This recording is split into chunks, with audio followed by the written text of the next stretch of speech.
अस्सलाम वालेकुम। स्टूडेंट आवाज आ रही है मेरी? जी मैम, अस्सलाम वालेकुम। आ रही आवाज़? वालेकुम अस्सलाम। क्या हाल चाल है? ठीक है सब? जी मैम, ठीक-ठाक। आप कैसी हैं? अल्हम्दुलिल्लाह मैं ठीक हूँ।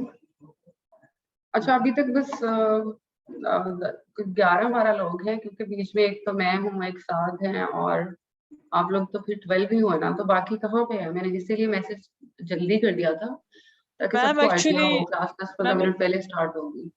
मैम एक्चुअली सबकी जो है ना 8 से 9 बजे जो है ना क्लासेस होती हैं, तो मैम वो जो लीव करेंगे तो वही 9 बजे तक सब आएंगे।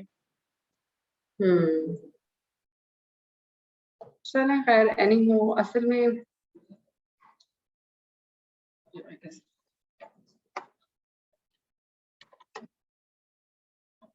अच्छा ठीक है, हम लोग पढ़े थे इम्पैक्ट्स। ठीक है, इम्पैक्ट्स ऑफ क्लाइमेट चेंज।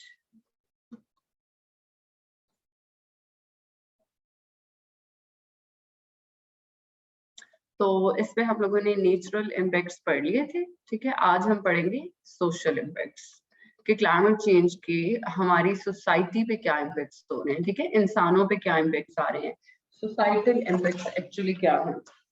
ठीक है, ओवरऑल जिसका ताल्लुक लोगों से होगा, जिसका ताल्लुक हमारी गवर्नमेंट से होगा, जिससे हमारा लिविंग स्टैंडर्ड जो है वो इम्पैक्ट हो रहा होगा। तो सोसाइटल इम्पैक्ट्स जो होते हैं, सोशल इम्पैक्ट, इनमें इसमें सबसे पहले आप लिखेंगे loss of infrastructure, loss of infrastructure and financial cost. ठीक है, इंफ्रास्ट्रक्चर अब इसमें कौन कौन सा आ जाएगा? देखिए, जब क्लाइमेट चेंज हो रहा है और बहुत ज्यादा डिजास्टर्स आ रहे हैं, अगर बहुत ज्यादा फ्लड्स आ रहे हैं, हैवी रेनफॉल्स अगर हो रही हैं, ठीक है, सुनामीज आ रहे हैं, तो सबसे पहला जो इम्पैक्ट होता है ना वो इंफ्रास्ट्रक्चर पे आता है। ठीक है, इंफ्रास्ट्रक्चर में कौन कौन सा इंफ्रास्ट्रक्चर आपका आ जाता है? आपका सारा केबल नेटवर्क, ठीक है, जैसे ये आपका इंटरनेट हो गया, आपका जो वायर नेटवर्क होता है, आपका जो इलेक्ट्रिसिटी का नेटवर्क होता है, ठीक है, बिजली का मसला बनता है, तो वो सारा इंफ्रास्ट्रक्चर जो अंडरग्राउंडेड इंफ्रास्ट्रक्चर होता है, आपकी पाइपलाइन सारी। ठीक है, अच्छा इसके अलावा आपका जो सीवरेज का इंफ्रास्ट्रक्चर होता है वो। अच्छा इसके अलावा आपका रोड इंफ्रास्ट्रक्चर जो होता है सारा, आपकी जो रोड्स होती है सारी, हाईवेज जो आपकी होती हैं। अच्छा इसके अलावा आप यहाँ पे एयरपोर्ट्स भी आप लिख सकते हैं। ठीक है, आपका जो कमर्शियल इंफ्रास्ट्रक्चर है, जैसे बिल्डिंग्स हैं, रेस्टोरेंट्स हैं, प्लाजास हैं, पब्लिक फैसिलिटीज हैं, पब्लिक फैसिलिटी की भी कोई भी बिल्डिंग हो सकती है, तो ये सारा का सारा इंफ्रास्ट्रक्चर डैमेज होता है। ठीक है, बिल्डिंग्स गिर जाती हैं, डैमेज हो जाती हैं, छतें उनकी उड़ जाती हैं, रोड्स में गैप आ जाता है, टूट जाते हैं, ब्रिजेस बहुत ज्यादा टूटते हैं। तो ये जो इंफ्रास्ट्रक्चर होता है इसकी फिर बहुत ज्यादा हमें फाइनेंशियल कॉस्ट पे करनी पड़ती है। ठीक है, इसको दोबारा से बिल्ड करना, इसको ठीक करना, और उसको कौन इस्तेमाल कर रहा होता है? ये इंफ्रास्ट्रक्चर सारा का सारा किसके लिए होता है?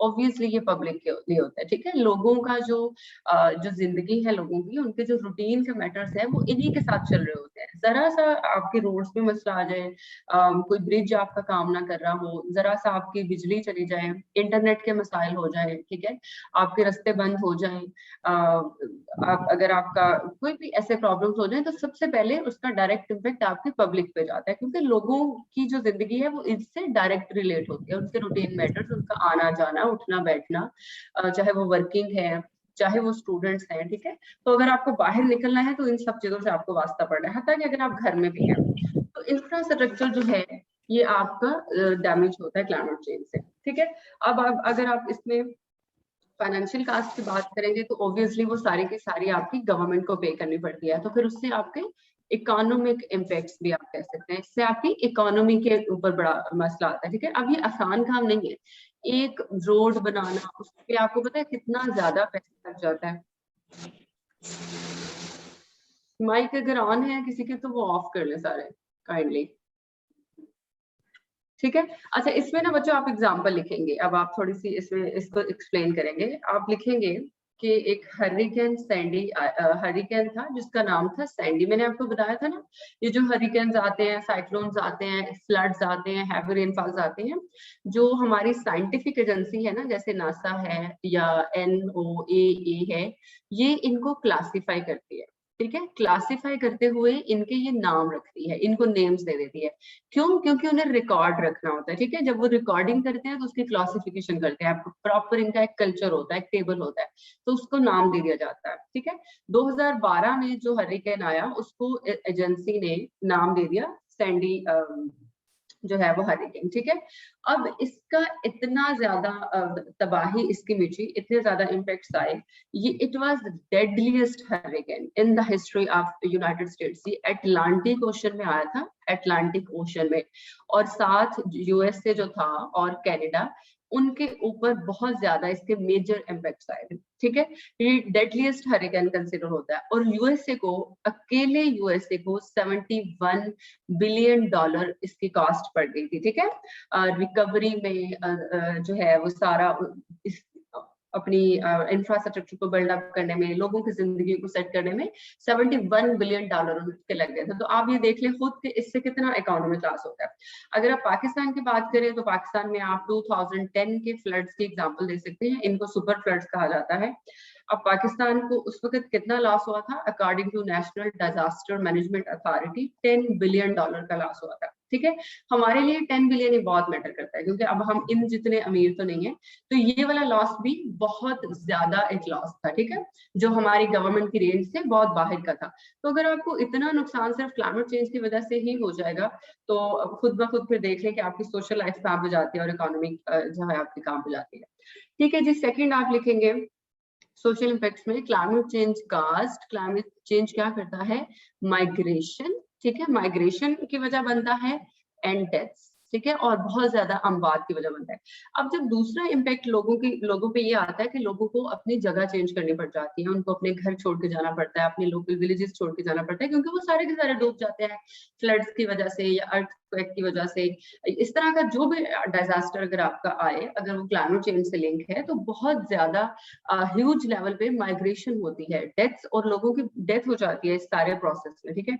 इसमें आप एग्जांपल दे सकते हैं, यूनाइटेड नेशन एनवायरनमेंट प्रोग्राम के अकॉर्डिंग जो three most developing regions of the world है ना, जो डेवलपिंग रीजन्स है and as well as they are populated regions, ठीक है, उसमें पॉपुलेशन जो है वो सबसे ज्यादा है दुनिया में इन 3 रीजन्स में।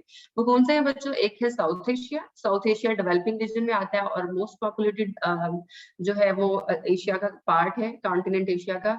अच्छा, इसके अलावा इसमें लैटिन अमेरिका, ये भी ठीक है डेवलपिंग रीजन है, और सब सहारन अफ्रीका, ये भी डेवलपिंग रीजन है। यहाँ पे क्लाइमेट चेंज के सबसे ज्यादा इम्पैक्ट्स आते हैं। मैं बात वो है जो डेवलपिंग है और ज्यादा पॉपुलेशन, वहां पे पॉपुलेशन हाई है। तो ये वाले जो 3 रीजन्स हैं, यहाँ पे अभी तक जो डिस्प्लेसमेंट हुई है उनकी जो क्वांटिटी है दैट इज 140 मिलियन, ठीक है, कि 140 मिलियन लोग जो है वो माइग्रेट कर चुके हैं इन रीजन से just because of climate change, और ये यूनाइटेड नेशन एनवायरनमेंट प्रोग्राम की रिपोर्ट है, ठीक है। तो इतनी ज्यादा क्लाइमेट चेंज जो है वो माइग्रेशन काज कर रहा है। अगर आप पाकिस्तान की बात करें तो 2020 में आपको पता है मूनसून जो है उसमें कराची में सबसे ज्यादा नुकसान हुआ, हैवी रेनफॉल हुई मूनसून में, और वहां पे बहुत ज्यादा फ्लड हुआ, इंफ्रास्ट्रक्चर बहुत ज्यादा डैमेज हुआ, और ये जो बारिशें चलती रही वहां पे 2 महीने, 189 पीपल जो है वो इन बारिशों ने किल कर दिए, ठीक है, बारिशों की वजह से। और ये कोई छोटा नंबर नहीं है, 189 मतलब 200 बंदा आपका सिर्फ बारिश की वजह से मर जाए, सिर्फ क्लाइमेट चेंज की वजह से मर रहे हैं।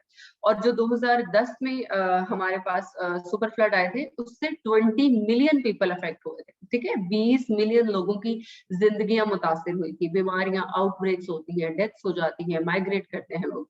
सो climate change cause migration and deaths. अच्छा जी, थर्ड आप इम्पैक्ट लिखेंगे वाटर शॉर्टेज। अब लोगों को वाटर शॉर्टेज के बहुत ज्यादा मसाइल फेस करने पड़ते हैं, ये मैंने आपको समझाया था डिटेल में, एक तो यूजेज में और दूसरा ड्रिंकिंग में, ठीक है। जब वाटर शॉर्टेज हो जाए तो दोनों चीजें, 2 ही डायमेंशन होती है पानी को इस्तेमाल करने की, तो दोनों चीजें आपकी इम्पेक्ट हो रही होती है, ठीक है।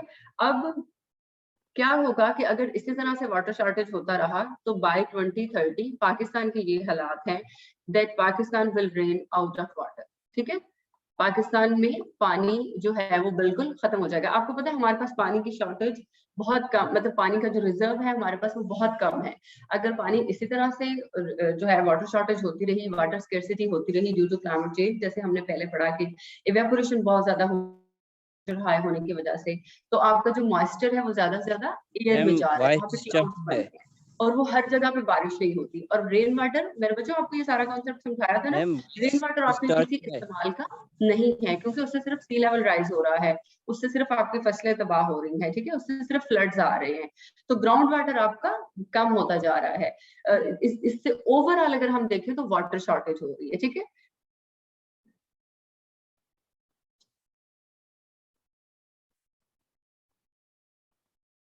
तो मेरी आवाज में कोई इश्यू है? आवाज क्लियर है मेरी?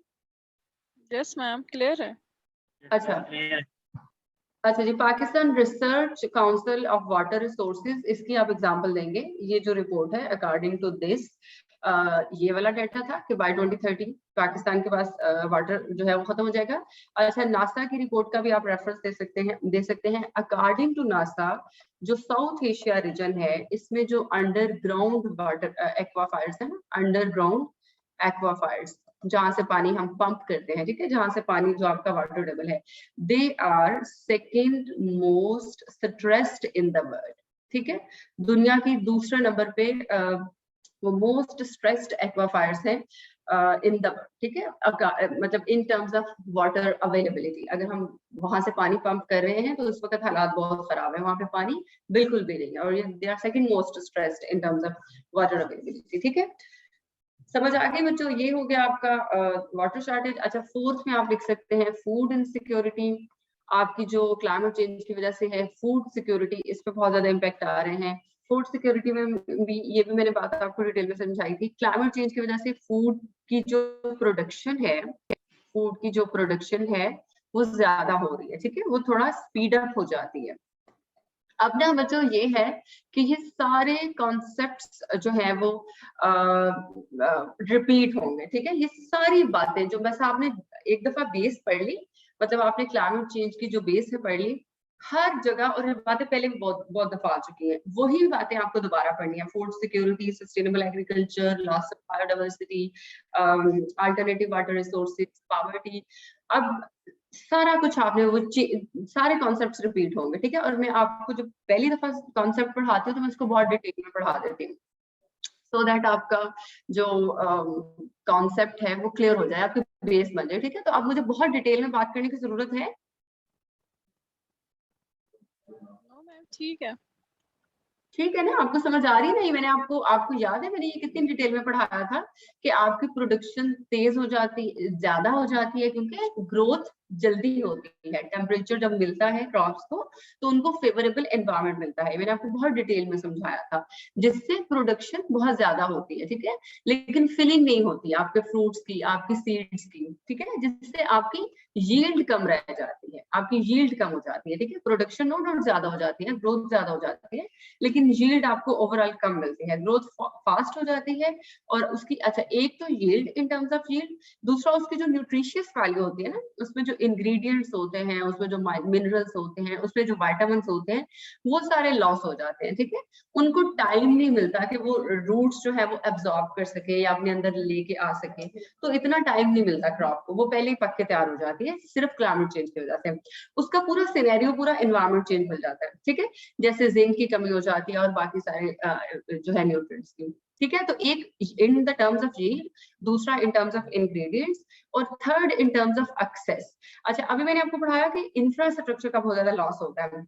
आपको पता है ट्रांसपोर्ट को बहुत ज्यादा इम्पैक्ट आता है, क्रॉप को एक्सपोर्ट करना, क्रॉप को इंपोर्ट करना।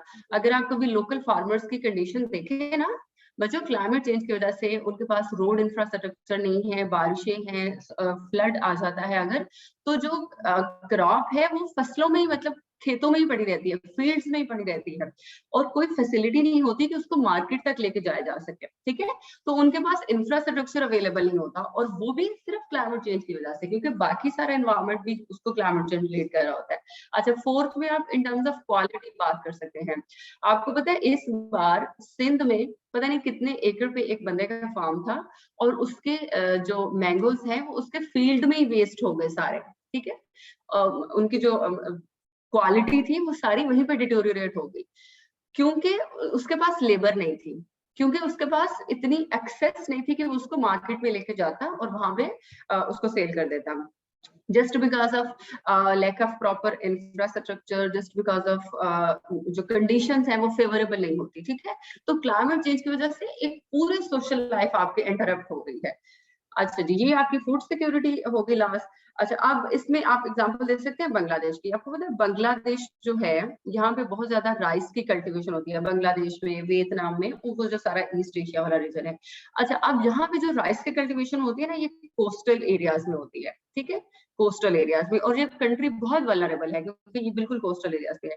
यहाँ पे जितनी फार्मलैंड है, तो जैसे ही सी लेवल राइज होता है, ये जितने भी इनके फार्म्स हैं वहां पे पानी चला जाता है फ्लड्स की वजह से, और सारी इनकी जो प्रोडक्शन है वो लॉस हो जाती है। So access, quality, each and everything जो है लॉस हो जाती है। अगर हम न्यूट्रिशन की बात करें तो आप national nutrition survey of Pakistan की एग्जांपल दे सकते हैं, ठीक है। नेशनल न्यूट्रिशन सर्वे 2018 का जो अवेलेबल है रिसेंटली, उसमें ये है कि पाकिस्तान में इन जो हमारी अब क्रॉप्स उगने लग गई हैं, वो एब्जॉर्ब ही नहीं कर पा रही न्यूट्रिएंट्स को। जब वो न्यूट्रिएंट्स को अपने अंदर एब्जॉर्ब नहीं कर पा रही, तो ऑब्वियसली हमारे बच्चों को इतनी अच्छी डाइट नहीं मिल रही। अंडरवेट जो है बच्चे होते जा रहे हैं, बहुत ज्यादा अंडरवेट, ठीक है। 30% of children in Pakistan are underweight, ठीक है। और हमारे पास वेस्टिंग में जितने बच्चे आते हैं 13.7% है। कोई एक भी आपको याद रहेगी तो आप लिख सकते हैं, ठीक है। स्टंटेड है 40% है। अच्छा, इसके अलावा जो राइस है उसकी जो ओवरऑल यील्ड है वो डिक्लाइन हुई है 12 to 20%, ठीक है। प्रोडक्शन हमारी राइस की नीचे चली गई है। जो वीट की प्रोडक्शन कम हुई है, जो ओवरऑल इसकी यील्ड है वो 4 to 12% जो है वो पाकिस्तान के डिफरेंट रीजन्स में लॉस हो रही है। और ये फिगर्स आप अफोर्ड नहीं कर सकते, स्पेशली अगर आपकी जो 70% पॉपुलेशन है वो विलेजेस में रह रही हो, वो रूरल पॉपुलेशन हो, और उनकी सारी की सारी जो डिपेंडेंस है वो फार्मिंग में हो, ठीक है। चाहे वो लोकल लेवल पे कर रहे हैं, चाहे वो स्मॉल लेवल पे कर रहे हैं। तो अगर आपकी प्रोडक्शन इतनी कम हो जाएगी और आपकी क्रॉप की क्वालिटी अच्छी नहीं होगी, तो people would not be able to survive. ठीक हो गया जी।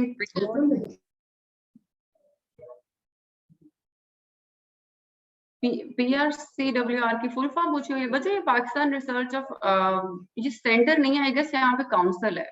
आप प्लीज ये कंफर्म कर लें जुनैरा, या यहाँ पे सेंटर है या काउंसिल है? आप इसको देख लीजिएगा, ठीक है, क्योंकि मुझे जहां तक याद है। चलें चलें, ठीक है। एनी हो, बहरहाल आप इसको गूगल करेंगे तो आपके सामने फॉर्म आ जाएगी। अच्छा बच्चों, फिफ्थ पे आप देखें, इफेक्ट्स ऑन ह्यूमन हेल्थ है। इफेक्ट्स ऑन ह्यूमन हेल्थ, हमारी जो हेल्थ है वो भी बहुत ज्यादा आजकल क्लाइमेट चेंज की वजह से बड़ी खतरे में है। कैसे? डिजीज आउटब्रेक, ठीक है। जो डिजीजेस आउटब्रेक हो रही हैं दुनिया के डिफरेंट रीजन में, उनको क्लाइमेट चेंज से लिंक किया जाता है। आपको पता है जब टेम्परेचर आपका चेंज हो जाता है, जब मॉइस्चर चेंज हो जाता है, जब पीएच चेंज हो जाती है, तो ये जो पैथोजेंस होते हैं ना, पैथोजेंस क्या होते हैं? ये डिजीज काजिंग एजेंट्स होते हैं। ये कुछ वायरसेस होते हैं जो डिजीज काज करते हैं।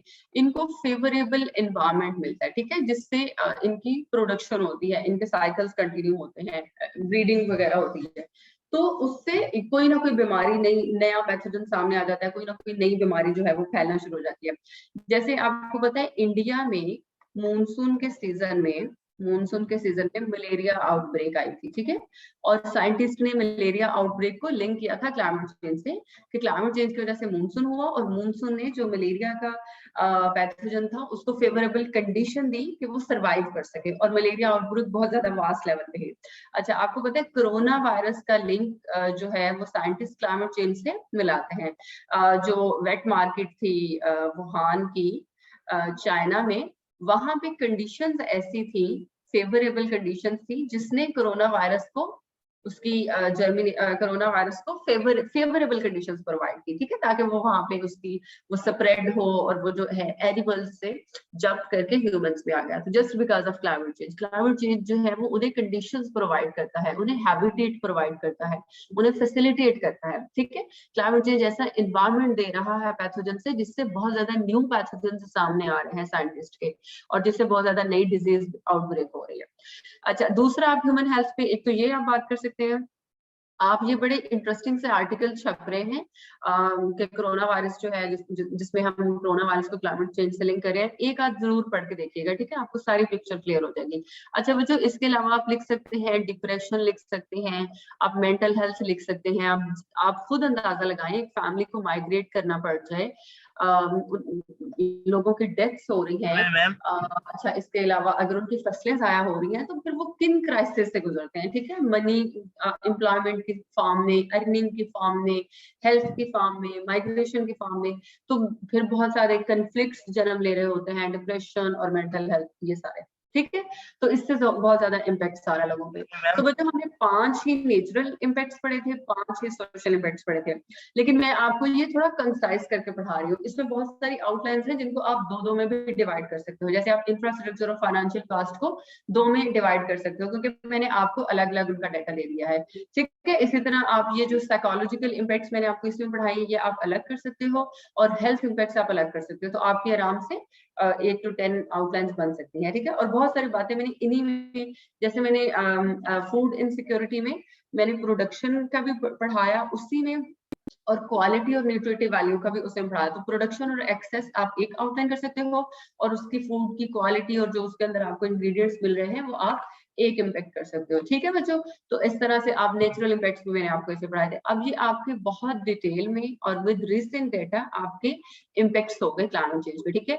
अब ये जितने इम्पैक्ट्स आपने पढ़ लिए हैं, एटलीस्ट आपकी 18 आउटलाइंस तो हो गई हैं, और विद डेटा, ठीक है। अगर आपको 20 मार्क्स का क्वेश्चन आता है तो आप अगर इनको एज सच भी लिख देंगे आपको बहुत अच्छे मार्क्स मिल जाएंगे, ठीक है। और ये काफी बार पूछ भी लिए जाते हैं, अक्सर ही क्लाइमेट चेंज के इम्पैक्ट्स आ जाते हैं, ठीक है। ये इंपॉर्टेंट टॉपिक है इस चैप्टर में से। अच्छा जी, अब हमने पढ़ लिया इम्पैक्ट्स। नेक्स्ट जो हम पढ़ने जा रहे हैं, अब हमें इसका पढ़ना है कंट्रोल। कंट्रोल में हम क्या पढ़ेंगे, मैंने ये बात आपको पहले भी समझाई थी कि जब भी आपने किसी चीज के सोल्यूशन पे या जब भी आपने किसी चीज के कंट्रोल पे बात करनी है, तो आपने हमेशा उसको 2 तरह से, particularly in climate environmental science, adaptation and mitigation के हवाले से देखना है, ठीक है। कि या तो हम अडेप्ट कर जाएं सिचुएशन को, या फिर हम कुछ ऐसे मेजर्स ले लें कि हम उसकी काज को खत्म कर दें, मिटिगेशन वहां पे ना हो, ठीक है। समझ आ गई। फॉर एग्जांपल देखें, ग्रीन हाउस गैसेज है ना, ग्रीन हाउस गैसेज की कंसंट्रेशन बढ़ती है तो क्या होता है, ग्लोबल वार्मिंग, और जब ग्लोबल वार्मिंग होती है तो क्या होता है, क्लाइमेट चेंज, ठीक है। अब या तो आप ऐसा, अब इसके फिर ऑब्वियसली हमारे ऊपर इम्पैक्ट्स आते हैं, ठीक है। तो या तो आप ये ग्रीन हाउस गैसेस को टारगेट करें, आप इनकी कंसंट्रेशन को खत्म कर दें ताकि आपके ऊपर इम्पैक्ट्स ही ना आए, या फिर आप इन इम्पैक्ट्स का ऐसा रिस्पॉन्स तैयार करें कि आप इनको मिनिमाइज करें, ठीक है। आप ज्यादा वल्नरेबल ग्रुप ऑफ पॉपुलेशन में ना रहें, अपने अंदर ऐसी कैपेसिटी पैदा करें। तो कैपेसिटी डेवलपमेंट पे अगर आप काम करेंगे तो वो अडेप्टेशन होगा, ठीक है। आप अडेप्ट कर रहे हैं उस एनवायरनमेंट को, ठीक है, खुद को आप रिजिलिएंट बना रहे हैं, क्योंकि इसका आप कुछ नहीं कर सकते। लेकिन अगर आप इनको काउंटर करने की कोशिश कर रहे हैं तो फिर आप मिटिगेशन कर रहे हैं। Is that clear to you? जी मैम। अच्छा जी, सबसे पहले हम पढ़ेंगे मिटिगेशन। मिटिगेशन आपने क्या करनी है, सिंपल बात है, ग्रीन हाउस गैसेस की कंसंट्रेशन को कम करना है, चाहे आप किसी भी तरह से कोई भी स्टेप ले लें। तो इसमें हम 3 तरह से कम करने की कोशिश करेंगे। सबसे पहले है रिड्यूसिंग इमिशंस, ठीक है। हम इमिशंस को ना कम करने की कोशिश करेंगे किसी तरह। रिड्यूसिंग इमिशंस का मतलब होता है कि आपने ग्रीन हाउस गैसेस की इमिशन को कम करना है तो आप अल्टरनेटिव एनर्जी रिसोर्सेज पे चले जाएं, अल्टरनेटिव एनर्जी रिसोर्सेज पे, ठीक है। फॉर एग्जांपल आप कोल पावर प्लांट लगा रहे हैं, अगर कोल पावर प्लांट्स, तो आप नेचुरल गैस इस्तेमाल करें, ठीक है। इसी तरह आपके पास जितने भी अल्टरनेटिव एनर्जी रिसोर्सेज पॉसिबल है हम उनको ले आए। अच्छा जी, इसके अलावा क्या करना है कि आपने एनवायरनमेंट से ग्रीन हाउस गैसेस को कैप्चर करना है, ठीक है, और कैप्चर करके उनको किसी एक जगह पे स्टोर कर देना है, ठीक है, जिससे आपकी इन्वायरमेंट की ग्रीन हाउस गैसेस की कंसंट्रेशन कम हो जाएगी। इसको हम अलग आउटलाइन में पढ़ेंगे, वहां पे मैं आपको डिटेल में समझाऊंगी कि अगर आपको एटमॉस्फेयर से ग्रीन हाउस गैसेस की कंसंट्रेशन कम करनी है तो आप किस तरह से उसे कैप्चर करके कहीं पे स्टोर कर दें, ताकि आपकी जो एयर है वो क्लीन हो जाए और उससे बहुत ज्यादा ग्लोबल वार्मिंग ना हो। एक तो आपके पास ये तरीका होता है और दूसरा आपके पास ये तरीका होता है कि जिन चीजों से ग्रीन हाउस गैसेस की कंसंट्रेशन इन्वायरमेंट में बढ़ रही है, जिन रिसोर्सेज से, आप उनको रिप्लेस कर लें और सिंपली फिर आपको रीन्यूएबल एनर्जी रिसोर्सेज पे जाना पड़ता है। नेचुरल गैस है, बायोफ्यूल है, आप लिख सकते हैं, ठीक है, विंड एनर्जी, सोलर एनर्जी, ये सब आप लिख सकते हैं। अच्छा, सेकेंड में हमने क्या करना है, अवॉइडिंग एमिशंस। हमने एमिशंस करने से ही, मतलब एमिट ना हो ग्रीन हाउस गैसेस एनवायरमेंट में, हमने उन प्रैक्टिसेस से अवॉइड करना है, वो प्रैक्टिसेस हम नहीं करेंगे, ठीक है।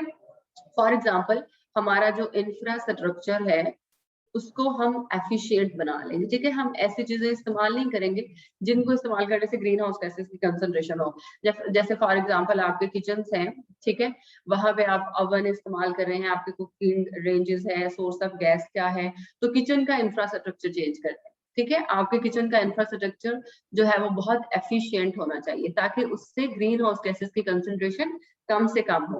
अच्छा, इसके अलावा जो आपके हाउसेस हैं वहां पे जो इलेक्ट्रिसिटी का सिस्टम है, इलेक्ट्रिसिटी का, तो वो एफिशिएंट लाइट्स होनी चाहिए जिनसे ग्रीन हाउस गैसेस की कंसंट्रेशन कम हो, ठीक है। जैसे एलईडी लाइट्स यूज करें, जो आपके बल्ब्स हैं उनको कम ऑन करें, वहां पे आप सोलर जो सनलाइट है उसका इस्तेमाल ज्यादा करें। जो आपके हाउसेस हैं वो सस्टेनेबल होने चाहिए, ग्रीन होने चाहिए, ठीक है, जिसमें इलेक्ट्रिसिटी का इस्तेमाल कम से कम हो। आपको ऐसा इंफ्रास्ट्रक्चर डेवलप करना है। अच्छा जी, थर्ड में अगर हम आप व्हीकल्स की बात करते हैं तो आपके जो व्हीकल्स हैं वो भी एफिशिएंट होनी चाहिए, उनमें जो इंजन की टेक्नोलॉजीज है वो बहुत एफिशिएंट होनी चाहिए, अप टू डेट होनी चाहिए, जो कि स्पेशली डिजाइन की जाए जिनसे ग्रीन हाउस गैसेस की कंसंट्रेशन बहुत ज्यादा कम हो। अच्छा, इसके अलावा इसमें और भी बहुत कुछ आ जाता है कि आपने अपने व्हीकल जो व्हीकल्स हैं उनको साफ भी रखना है और उनको एफिशिएंट भी रखना है, ठीक है। अच्छा जी, इसके अलावा आप लिख सकते हैं पब्लिक ट्रांसपोर्ट। आपको पब्लिक ट्रांसपोर्ट इस्तेमाल करनी है, इससे आप ग्रीन हाउस गैसेस को अवॉइड करेंगे, ठीक है। अगर 1% 1 कार इस्तेमाल कर रहे हैं, 10% 10 कार्स चला रहे हैं, तो वही 10 बंदे एक वैन में जा सकते हैं, ठीक है, जो ऑब्वियसली आप ग्रीन हाउस गैसेस की कंसंट्रेशन को एनवायरमेंट में कम कर रहे हैं। इसके अलावा वॉकिंग पाथवेज आपको बनाने हैं। वॉकिंग पाथवेज बना के आप पब्लिक को सपोर्ट कर रहे होंगे, फैसिलिटेट कर रहे होंगे कि अगर इनको कहीं नजदीक किसी शॉप पे जाना है, किसी मार्केट में जाना है, यूनिवर्सिटी में जाना है, तो उनके पास वॉकिंग पाथवेज हो, ठीक है, ताकि वो वॉक भी करें और चल के जाए। इसके अलावा आप बाइसिकल्स जो है वो इस्तेमाल करें, वॉकिंग पाथवेज के साथ बाइसिकल्स पाथवे होने चाहिए ताकि जो यंग लड़के हैं, लड़कियां हैं, वो बाइसिकल को इस्तेमाल करके अपने जो है वो प्लेसेस पे जाए, वर्क प्लेसेस पे या स्कूल्स वगैरह में, so that green house gases की कंसंट्रेशन एनवायरनमेंट में कम हो। सो दीज आर, ये बहुत सारे तरीके हैं जिससे आप ग्रीन हाउस गैसेस की कंसंट्रेशन कम कर सकते हैं। अच्छा बच्चों, अगर हम एग्रीकल्चर में बात करते हैं, इसी में ग्रीन हाउस गैसेस की कंसंट्रेशन को हमने कम करना है, लेकिन एग्रीकल्चर भी करनी है, हमें फार्मिंग भी करनी है, तो हमें अपनी टेक्निक्स को इम्प्रूव करना होगा, ठीक है। फॉर एग्जाम्पल, आप क्या करते हैं, सबसे पहले प्लफिंग करते हैं ना, अपने सॉइल को आपने तैयार करना होता है, तो उससे ग्रीन हाउस गैसेस एमिट हो रही होती है। तो आपने क्या करना है, जीरो टिलेज पे जाना है, ठीक है, विदाउट टिलेज प्रैक्टिसेस आपको कल्टीवेशन करनी है। अच्छा, इसके अलावा डायरेक्ट सीडिंग पे जाना है, आपको डायरेक्ट जमीन में बीज लगाना है ताकि गैसेस की कंसंट्रेशन एनवायरनमेंट में ना जाए। राइस की कल्टीवेशन में बहुत ज्यादा मीथेन गैस एमिट होती है, तो राइस की कल्टीवेशन को आपने रिप्लेस करना है। उसके लिए कोई ऐसा अल्टरनेटिव मेथड ढूंढे जो कि अभी तक नहीं आया, कि आप राइस को कल्टीवेट करें लेकिन ग्रीन हाउस मीथेन की एमिशन ना हो। राइस की कल्टीवेशन के दौरान बहुत ज्यादा पानी लगाना पड़ता है फील्ड को, तो बहुत ज्यादा पानी खड़ा रहता है, और फिर जब आप उसका पूरा कल्टीवेशन का प्रोसेस चलते हैं तो हो रहा होता है, तो एनवायरमेंट में मीथेन की कंसंट्रेशन बहुत ज्यादा रिलीज हो होती है, पैडी राइस इनको बोलते हैं। आपने इस मीथेन की कंसंट्रेशन को स्टॉप करना है, तो राइस कल्टीवेशन का अल्टरनेटिव मेथड आप ढूंढें। अच्छा, इसके अलावा आप फर्टिलाइजर ऐड करते हैं, तो वो आप लाइफ स्टॉक का जो मेन्योर होता है उसको इस्तेमाल कर सकते हैं। अच्छा, जो आप नाइट्रो फर्टिलाइजर वगैरह इन सबको आप रिप्लेस कर सकते हैं। अच्छा जी, उसके अलावा आप इरिगेशन करते हैं एग्रीकल्चर में, यही सब हमने चीजें पढ़ी थी। ऑब्वियसली इरिगेशन वगैरह में आपका जो वाटर है वो बहुत ज्यादा वेस्ट हो जाता है, ठीक है। उससे बहुत ज्यादा फिर आपके इमिशंस हो रही होती हैं, और डायरेक्ट और इनडायरेक्ट वो जो सारा उसके अंदर वेस्ट होते हैं, जो बहुत ज्यादा उनके अंदर गैसेस वगैरह जनरेट हो रही होती है, वो क्लाइमेट चेंज को कंट्रीब्यूट कर रही होती है। तो आपने एक इरिगेशन प्रैक्टिसेस को इम्प्रूव करना है, इरिगेशन प्रैक्टिसेस को, और वाटर को वेस्ट नहीं होने देना, आपने उसको मैनेज करना है, ठीक है। इस तरह से आप एग्रीकल्चर में भी एमिशंस को अवॉइड कर सकते हैं अगर आप इस तरह की टेक्नोलॉजीज ले आए या प्रैक्टिसेस ले आए। थर्ड में हमने क्या करना है, रिमूविंग एमिशंस। अब अगर आप एमिशंस को कम भी नहीं कर सकते या उनको एमिट करने से अवॉइड भी नहीं कर सकते, तो फिर आप एमिशंस को रिमूव कर लें, ठीक है। ग्रीन हाउस गैसेस को एनवायरनमेंट से रिमूव करने की कोशिश करें। और इसमें वो कॉन्सेप्ट है जो मैं आपको कह रही थी, डिटेल में पढ़ाऊंगी। इस कॉन्सेप्ट को बोलते हैं कार्बन सेक्वेस्ट्रेशन। ये सेम इस नाम से, कार्बन सेक्वेस्ट्रेशन के नाम से वो जो 5 मार्क्स का नोट आता है, ठीक है। आई गेस कोई 2-3 बार पूछा गया है कि कार्बन सेक्वेस्ट्रेशन क्या है, आपको नोट लिखना होता है 5 नंबर का।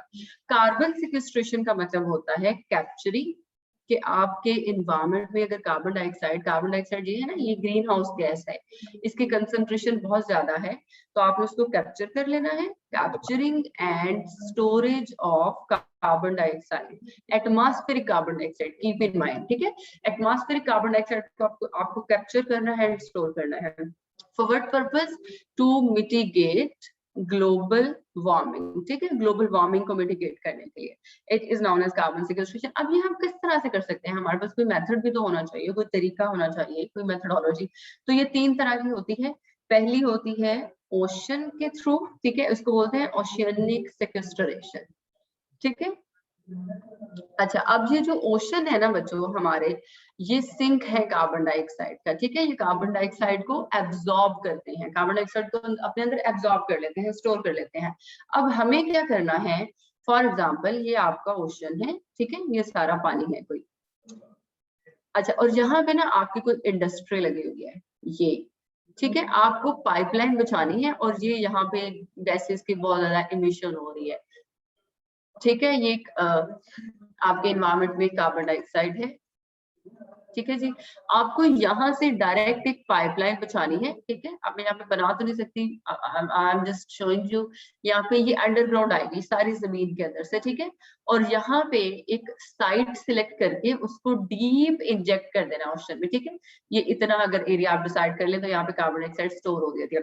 अच्छा, अब इसमें क्या करना है? हमने तो पढ़ा था कि कार्बन डाइऑक्साइड अगर ओशन में जा रही है तो ऑब्वियसली वो एसिडिफिकेशन हो रही है, ऐसा ही है ना। मेरीन लाइफ पे बड़ा इम्पैक्ट आ रहा है, ये हो रहा है, वो हो रहा है। लेकिन यहाँ पे क्या होता है, जो हम ये प्रॉपर मेथोडोलॉजी होती है, इसमें सबसे फर्स्ट स्टेप होता है सिलेक्शन ऑफ साइट, ठीक है। पूरे समंदर में या जो भी आपका ओशन है, सिलेक्शन ऑफ साइट, जो भी आपका सी है, उसमें हर जगह लाइफ एग्जिस्ट नहीं कर रही होती बच्चों, हर जगह, ठीक है। आपको ऐसी साइट सिलेक्शन करनी है, ऐसी लोकेशन देखनी है जहां पे कोरल रीफ्स ना हो, जहां पे लाइफ ना हो, जहां पे उनका सर्वाइवल डेंजर में ना पड़े। पहली इसमें कंडीशन जो होती है। दूसरा कि वो बहुत डीप होनी चाहिए, ठीक है, उसको आपने डीप इंजेक्ट करना है, वो किसी भी सूरत आपकी लाइफ को ताकि अफेक्ट ना कर सके। और अगर वहां पे आपका पानी जो है वो थोड़ा बहुत साल्टी हो भी रहा है तो उससे फर्क नहीं पड़ेगा, ठीक है जी। अच्छा, उसके बाद क्या होता है? आपने उसको चेक करना होता है, चेक एंड बैलेंस रखना होता है, आपने उसको मॉनिटर करना होता है। इन अदर वर्ड्स आप कह लें कि आपने मॉनिटरिंग करनी होती है उसकी, ठीक है, क्योंकि आपने ये 1 दिन या 2 दिन के लिए तो इंजेक्ट नहीं करना, ठीक है, और अपने इंफ्रास्ट्रक्चर को रीन्यू करते रहना होता है। तो इस तरह आप सेफली कार्बन डाइऑक्साइड ओशन में इंजेक्ट कर सकते हैं, तो फिर वो आपके यहाँ इन्वायरमेंट में नहीं जाती। ये आपका पहला तरीका है सेक्वेस्ट्रेशन का। दूसरी जो मेथोडोलॉजी है वो है थ्रू रॉक्स, ठीक है। रॉक्स भी कार्बन डाइऑक्साइड का सिंक है, कार्बन डाइऑक्साइड को एब्जॉर्ब करते हैं। इसको आप बच्चों बोलते हैं जियोलॉजिकल सेक्वेस्ट्रेशन, ठीक है। कि अगर आप रॉक्स में इंजेक्ट कर रहे हैं, अब जैसे ये आपकी सॉइल है, ठीक है, और यहाँ पे ये आपकी छोटे रॉक्स हैं इस तरह से, ठीक है। ये रॉक्स के कुछ इस तरह के स्ट्रक्चर्स होते हैं। तो यहाँ पे अगर आपको कहीं पे गैप्स मिल रहे हैं जहाँ पे आप कार्बन डाइऑक्साइड को इंजेक्ट कर सकते हैं और ये आपकी इंडस्ट्री है, तो ये भी सिंपल आपने उसको वो वाला साइट देख के जहाँ पे आपको लगे कि इतना डिप्रेशन है, रॉक्स जो है वहां पे इतनी प्लेस है कि हम कार्बन डाइऑक्साइड को आराम से वहां पे डंप कर सकते हैं, तो आप रॉक्स में उनको इंजेक्ट कर देते हैं कार्बन डाइऑक्साइड को। अच्छा जी, थर्ड जो है वो होता है थ्रू सॉइल, इसको बोलते हैं टेरेस्ट्रियल सेक्वेस्ट्रेशन। टेरेस्ट्रियल सेक्वेस्ट्रेशन, ठीक है। ये आपने तीनों टाइप्स लिख दी है कार्बन सेक्वेस्ट्रेशन में, इनको एक्सप्लेन कर देना। कार्बन सेक्वेस्ट्रेशन के सिंपली पहले डिफाइन करना है, फिर लिखना है किस किस मेथड्स हो सकते हैं, और लास्ट पे आपने उसके बेनिफिट लिख देने हैं कि अगर हम कार्बन से अलग से, अगर आपको ये टॉपिक है कि कार्बन सेक्वेस्ट्रेशन अगर हम कर लें तो हम ग्लोबल वार्मिंग से बहुत ज्यादा अवॉइड कर सकते हैं और इससे क्लाइमेट चेंज कम हो सकता है। अच्छा, टेरेस्ट्रियल सेक्वेस्ट्रेशन थ्रू सॉइल होती है, थ्रू लैंड होती है, थ्रू फॉरेस्ट होती है, ठीक है। ये भी आपके बहुत बड़े मेजर सिंक है कार्बन डाइऑक्साइड के। इसमें बच्चों आपको क्या करना है, सिंपली आपको ज्यादा से ज्यादा प्लांटेशन करनी है, ठीक है। एक साइट आप लोगों ने फिक्स करनी होती है कि इतने एकड़ हमारी जो साइट है फिक्स है टेरेस्ट्रियल सेक्वेस्ट्रेशन पे, वहां पे आप ज्यादा से ज्यादा प्लांटेशन करते हैं, वेजिटेशन करते हैं, और इवन एम्प्टी जो लैंड्स होती हैं उनको प्रॉपर वहां पे मैनेज करते हैं, मेंटेन करते हैं, क्योंकि जितनी ज्यादा खाली जमीन आपकी पड़ी रहेगी और आप उसको अच्छे से मैनेज करते रहेंगे, वो उतना ही ज्यादा कार्बन डाइऑक्साइड का हब बनती रहेगी, वो कार्बन डाइऑक्साइड को एब्जॉर्ब करती रहेगी। ठीक है जी, दिस वाज ऑल अबाउट सेक्वेस्ट्रेशन। ये थी आपकी 3 मेजर मिटिगेशन। सोइल इस तरह मैम वो हमारी जो जमीन होगी वो मैम मतलब आलूदा नहीं हो जाएगी? सॉरी, मुझे आवाज नहीं आ रही आपकी मैम। इसमें जो हमारी मतलब कि अर्थ है जो, तो मैम वो डिल्यूट नहीं हो जाएगी, मतलब कि उसमें ये चीजें आ जाएंगी, तो मैम वो जब हम फार्मिंग वगैरह करेंगे जस्ट तो 1 फिर मिनट प्लीज, मैं ना 1 सेकंड में माइक मंगवा लूं, मुझे बिल्कुल आपकी आवाज नहीं आ रही। मेरी आवाज क्लियर है आपको? जी आवाज मैम क्लियर है। ऐसा लग रहा है जैसे कोई बहुत दूर से बोल रहा हो, मुझे बिल्कुल सुन नहीं अब रहा। आवाज आ रही है मैम? आपकी आवाज बिल्कुल क्लियर है, जस्ट 1 सेकंड, स्लो वाला थोड़ी।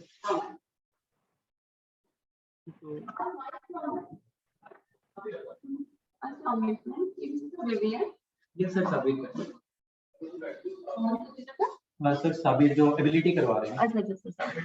अच्छा, ये माइक पास से पड़ा हुआ था, मैंने नहीं देखा, लाइन में लगा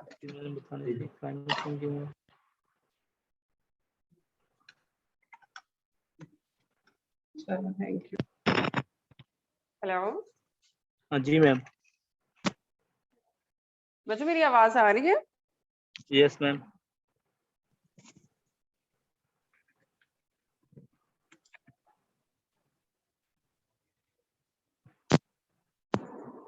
अच्छा, माइक लगाने से ना असल में मुझे फिर आपकी आवाज नहीं आती, मैं भूल गई। मेरी आवाज तो पहले ही आपको क्लियर है, तो माइक लगाने की जरूरत है। मैं आपको समझाती हूँ। It will pollute soil. बच्चे देखें, हम एक मेथोडोलॉजी पढ़ रहे हैं ना, ठीक है, हम एक मेथोडोलॉजी पढ़ रहे हैं। अच्छा, उसमें मैंने आपको बताया था जो सबसे फर्स्ट स्टेप होगा वो सिलेक्शन ऑफ साइट होगा, ठीक है। सॉइल को तो पोल्यूट करेगा करेगा, हम वो सॉइल ही इसलिए सिलेक्ट कर रहे हैं कि वो हमारी वेस्ट कार्बन डाइऑक्साइड को एब्जॉर्ब कर ले। आप समझ लें, आप एक अलग से जगह फिक्स कर रहे हैं जिसने आपके वेस्ट को ही एब्जॉर्ब करना है, तो वो सॉइल भी आपके लिए वेस्ट होगी, ठीक है, बल्कि वो तो आपके लिए ब्लेसिंग होगी कि वो आपका वेस्ट इनकॉर्पोरेट कर रही है सारा।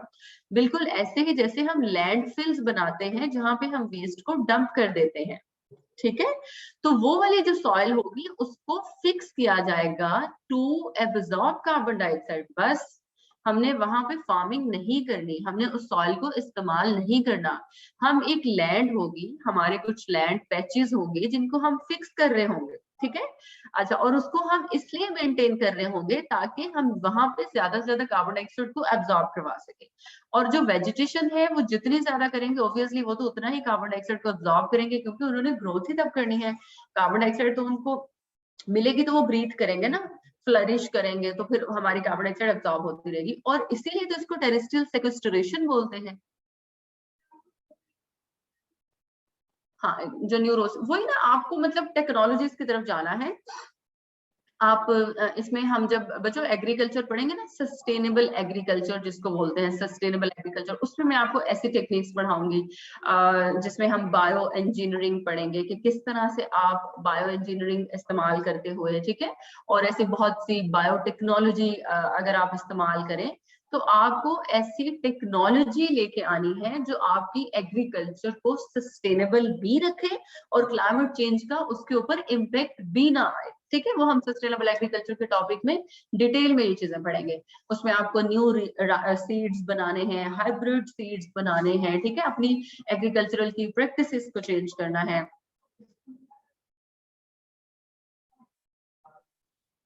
अच्छा मैम, ये रिपोर्ट भी आती है, हाँ, उसको हम इस चैप्टर के एंड पे डिस्कस कर लेंगे, डोंट वरी। उसमें बच्चों जितने भी ये जो एलिमेंट्स होते हैं ना क्लाइमेट चेंज के, आईपीसीसी रिपोर्ट जो है वो याद रखिए, आईपीसीसी रिपोर्ट क्लाइमेट चेंज के इंडिकेटर्स पे बात करती है, ठीक है। क्लाइमेट चेंज के जो भी ये 6 to 7 इंडिकेटर्स मैंने आपको पढ़ाए हैं, बस उनका रिसेंट डाटा होगा, वही मैंने आपसे कहा था आपने आईपीसीसी लेना है। एनी हो मैं ग्रुप में शेयर करूंगी तो फिर हम उसको डिस्कस कर लेंगे। अच्छा मैम, अब हम लोग जा रहे हैं अडेप्टेशन की तरफ, ठीक है। अडेप्टेशन, अब मैंने आपको कहा था अडेप्टेशन में आपको प्लानिंग करनी है, ऐसा ही है ना। अब आपने अपने ऊपर ध्यान देना है, ठीक है, कि हमने खुद को इतना स्ट्रॉन्ग कर लेना है, ऐसी हमने टेक्नोलॉजीज लेके आनी है जिनको हम खुद ही इस्तेमाल करेंगे और क्लाइमेट चेंज का इम्पैक्ट हम पे ना आएगा। जब आप प्लानिंग करते हैं, खुद को रेजिलिएंट बनाते हैं, तो वो जो आप पॉलिसीज बनाते हैं, ठीक है, आप ऐसी पॉलिसीज बनाते हैं, फिर आप उनको इम्प्लीमेंट करते हैं जो आपको एक्चुअली फैसिलिटेट कर रही होती है, ठीक है, ताकि वो आपको क्लाइमेट चेंज के इम्पैक्ट से बचा सके। Simply that is adaptation. तो फर्स्ट आपने क्या करना है, increase the capacity, increase the capacity to adjust, लिख लें आप, ये टू बियर लिख लें, द पोटेंशियल डैमेज, ठीक है। जो भी पोटेंशियल डैमेज होता है क्लाइमेट चेंज की वजह से, उसको एडजस्ट करने की कैपेसिटी आपकी होनी चाहिए, ठीक है। अच्छा, अब वो कैपेसिटी किस में होनी चाहिए, आपके सिस्टम में होनी चाहिए और इंसानों में, हमारे अंदर ह्यूमंस में होने चाहिए। तो आपने इन दोनों की कैपेसिटी को बढ़ाना है, ठीक है। अच्छा, अब आप ये किस तरह से कर सकते हैं, आपने क्या करना है, first equal distribution of resources करनी है, इक्वल डिस्ट्रीब्यूशन ऑफ रिसोर्सेज। आपको पता है हमारी जो वल्नरेबल कम्युनिटी है, जिनके ऊपर ज्यादा इम्पैक्ट्स आते हैं, बच्चों उनके पास रिसोर्सेज नहीं होते, ठीक है, उनके पास इतना बजट नहीं होता, ठीक है, उनके पास जो एडवांसमेंट है वो नहीं होती, ठीक है, उनके पास ज्यादा फैसिलिटीज नहीं होती कि वो अपने आप को सेव कर सके क्लाइमेट चेंज के इम्पैक्ट से। जैसे बलूचिस्तान है, सिंध है, ये वाले जो एरियाज हैं, वहां पे रिसोर्सेज बहुत ज्यादा है, लेकिन वो सारे पंजाब में आ रहे हैं। तो हमने अपने जो रिसोर्सेज है, जो उनकी आउटपुट है, जो टेक्नोलॉजी है, जो बजट है, जो प्रोजेक्ट्स हैं, उनको इक्वली डिस्ट्रीब्यूट करना है ताकि वल्नरेबल कम्युनिटीज को हम प्रोटेक्ट करें। हमें उन वल्नरेबल कम्युनिटीज के लिए वहां पे जाके स्टेप लेना है, ठीक है, ताकि उनके ऊपर क्लाइमेट चेंज का इम्पैक्ट कम से कम आए। अच्छा, इसके अलावा हमने सेकंड नंबर पे क्या करना है, पावर्टी को एलिमिनेट करना है, ठीक है, इरेडिकेशन ऑफ पावर्टी। जितनी जल्दी हम पावर्टी को खत्म करेंगे, उतनी ही जल्दी क्लाइमेट चेंज के इम्पैक्ट्स को खत्म करने में कामयाब हो जाएंगे, क्योंकि क्लाइमेट चेंज के सारे इम्पैक्ट्स ज्यादा पुअर लोगों पे आते हैं। ये बात भी हम लोगों ने पहले डिस्कस की थी, ठीक है। जो आपकी पुअर कम्युनिटीज हैं, जो आपकी मार्जिनलाइज्ड कम्युनिटीज हैं, उनके ऊपर क्लाइमेट चेंज के इम्पैक्ट आ रहे हैं। क्यों? क्योंकि वो हेल्दी कम्युनिटीज नहीं है बच्चों, ठीक है, वो लोग बहुत ज्यादा प्रोन होते हैं। अच्छा, अगर फ्लड्स आ रहे हैं तो ऑब्वियसली उनके पास इतने अच्छे स्ट्रांगली बिल्डेड हाउसेस नहीं है, ठीक है, उनके पास शेल्टर अवेलेबल नहीं है, उनके पास अच्छी डाइट नहीं है, ठीक है, उनके पास अच्छे हेल्थ इंडिकेटर उन कम्युनिटीज का बहुत अच्छा नहीं होता, उनके पास बहुत अच्छे हॉस्पिटल्स नहीं है। तो वो जो कम्युनिटीज है, आपने वहां से पावर्टी एलिमिनेट करना है, ठीक है, उनको आपने ग्रूम करना है, एडवांस करना है, इम्प्रूव करना है, ताकि ये जो सारी चीजें हैं वहां से खत्म हो जाए, उनके ऊपर ये वाले इफेक्ट्स ना आए। अच्छा, थर्ड नंबर पे आपने क्या करना है, लोगों को अवेयरनेस देनी है, ठीक है। अवेयरनेस आपने इसलिए देनी है कि हमें यही नहीं पता, हमारे जो ले मैन है उसको नहीं पता कि क्लाइमेट चेंज क्या होता है, उसको नहीं पता कि ग्लोबल वार्मिंग क्या होती है। जब उसको नहीं पता तो वो कोई एक्शन भी नहीं लेगा। समर में जब बहुत ज्यादा लू चलती है या ऐसी हवाएं, तो गांव में आपको पता है बच्चे बाहर फिर रहे होते हैं, वो नहरों में नहा रहे होते हैं, ऐसे ही खेतों में काम कर रहे होते हैं। मुलाजिम जो होते हैं वो जानवरों को बिल्कुल बाहर उनको मतलब देखभाल उनकी कर रहे होते हैं, और उनके जानवर भी बाहर, मुलाजिम भी बाहर, और वहां पे सिर्फ दरख्तों के साए है वो। तो क्योंकि उन्हें नहीं पता कि क्या हो रहा है, उन्हें नहीं पता कि टेम्परेचर कितना हाई है, उनके लिए वो सिर्फ गर्मी है, ठीक है, वो उसके इम्पैक्ट से अवेयर नहीं है। हमें उन्हें बताना है कि कितना एक्सट्रीम लेवल पे टेम्परेचर है, इस क्लाइमेट चेंज किस तरह से आप पे इम्पैक्ट्स आ सकते हैं, ठीक है। इवन म्यूटेशन के चांसेस होते हैं, रिप्रोडक्टिव सिस्टम डैमेज हो सकता है, नर्वस सिस्टम आपका इम्पैक्ट हो सकता है, आपके इम्यून सिस्टम पे इम्पैक्ट्स आ सकते हैं, ठीक है। आप सनबर्न हो सकता है, कैसे स्किन डिजीजेस हो सकती हैं, आई डिजीजेस हो सकती हैं, और लॉन्ग टर्म पे बहुत ज्यादा इफेक्ट। तो इसके लिए लोगों को अवेयरनेस चाहिए, फार्मर्स को अवेयरनेस चाहिए पर्टिकुलरली, जो नहीं है। अच्छा जी, 4th नंबर पे हमने क्या करना है, थ्रू अवेयरनेस उनके बिहेवियरल में चेंजेस लेके आनी है, ठीक है। बिहेवियरल चेंजेस इनको कहते हैं। बिहेवियरल चेंजेस कैसे लेके आएंगे, जब आप उनका माइंडसेट चेंज करेंगे, ठीक है। ये माइंडसेट चेंज करना इस स्टेप पे होगा, और फिर बिहेवियर चेंज करना इस स्टेप पे होगा। बिहेवियर में बच्चों आप क्या चेंजेस लेके आएंगे, फॉर एग्जांपल वो अपना बिहेवियर ऐसे चेंज कर लें that they should use less water, ठीक है, उन्हें पानी कम इस्तेमाल करने, क्योंकि पानी बहुत ज्यादा हमारे पास अवेलेबल नहीं है, ताकि वो पब्लिक ट्रांसपोर्ट इस्तेमाल करने लग जाए। ऑटोमेटिकली उनको पता हो कि हमें पब्लिक ट्रांसपोर्ट इस्तेमाल करनी है, उनका बिहेवियर इस तरह से चेंज हो, ठीक है। यूज लेस फैसिलिटीज, आपको लेस फैसिलिटीज इस्तेमाल करनी है, लेस टेक्नोलॉजी इस्तेमाल करनी है, ताकि आप क्लाइमेट चेंज के इम्पैक्ट से बच सकें, ठीक है। आपको ठीक है, जैसे उसको कहते हैं मोर वॉक, चलना आपको ज्यादा है, एंड लेस ड्राइव, ठीक है, तो ड्राइव आपको कम करना है। तो इस तरह की जो सारी चीजें हैं वो आपके बिहेवियर में चेंजेस आएंगी, तो ऑटोमेटिकली फिर क्लाइमेट चेंज के इम्पैक्ट्स के लिए आप खुद को प्रिपेयर कर देंगे, आप वो इम्पैक्ट्स खुद के ऊपर नहीं लेके आने देंगे। ठीक हो गया जी। सेकंड, ये हमने फर्स्ट पढ़ी है ना, हाँ जी फर्स्ट है, जिसमें आपने अपनी कैपेसिटीज और सिस्टम की कैपेसिटीज चेंज करनी है।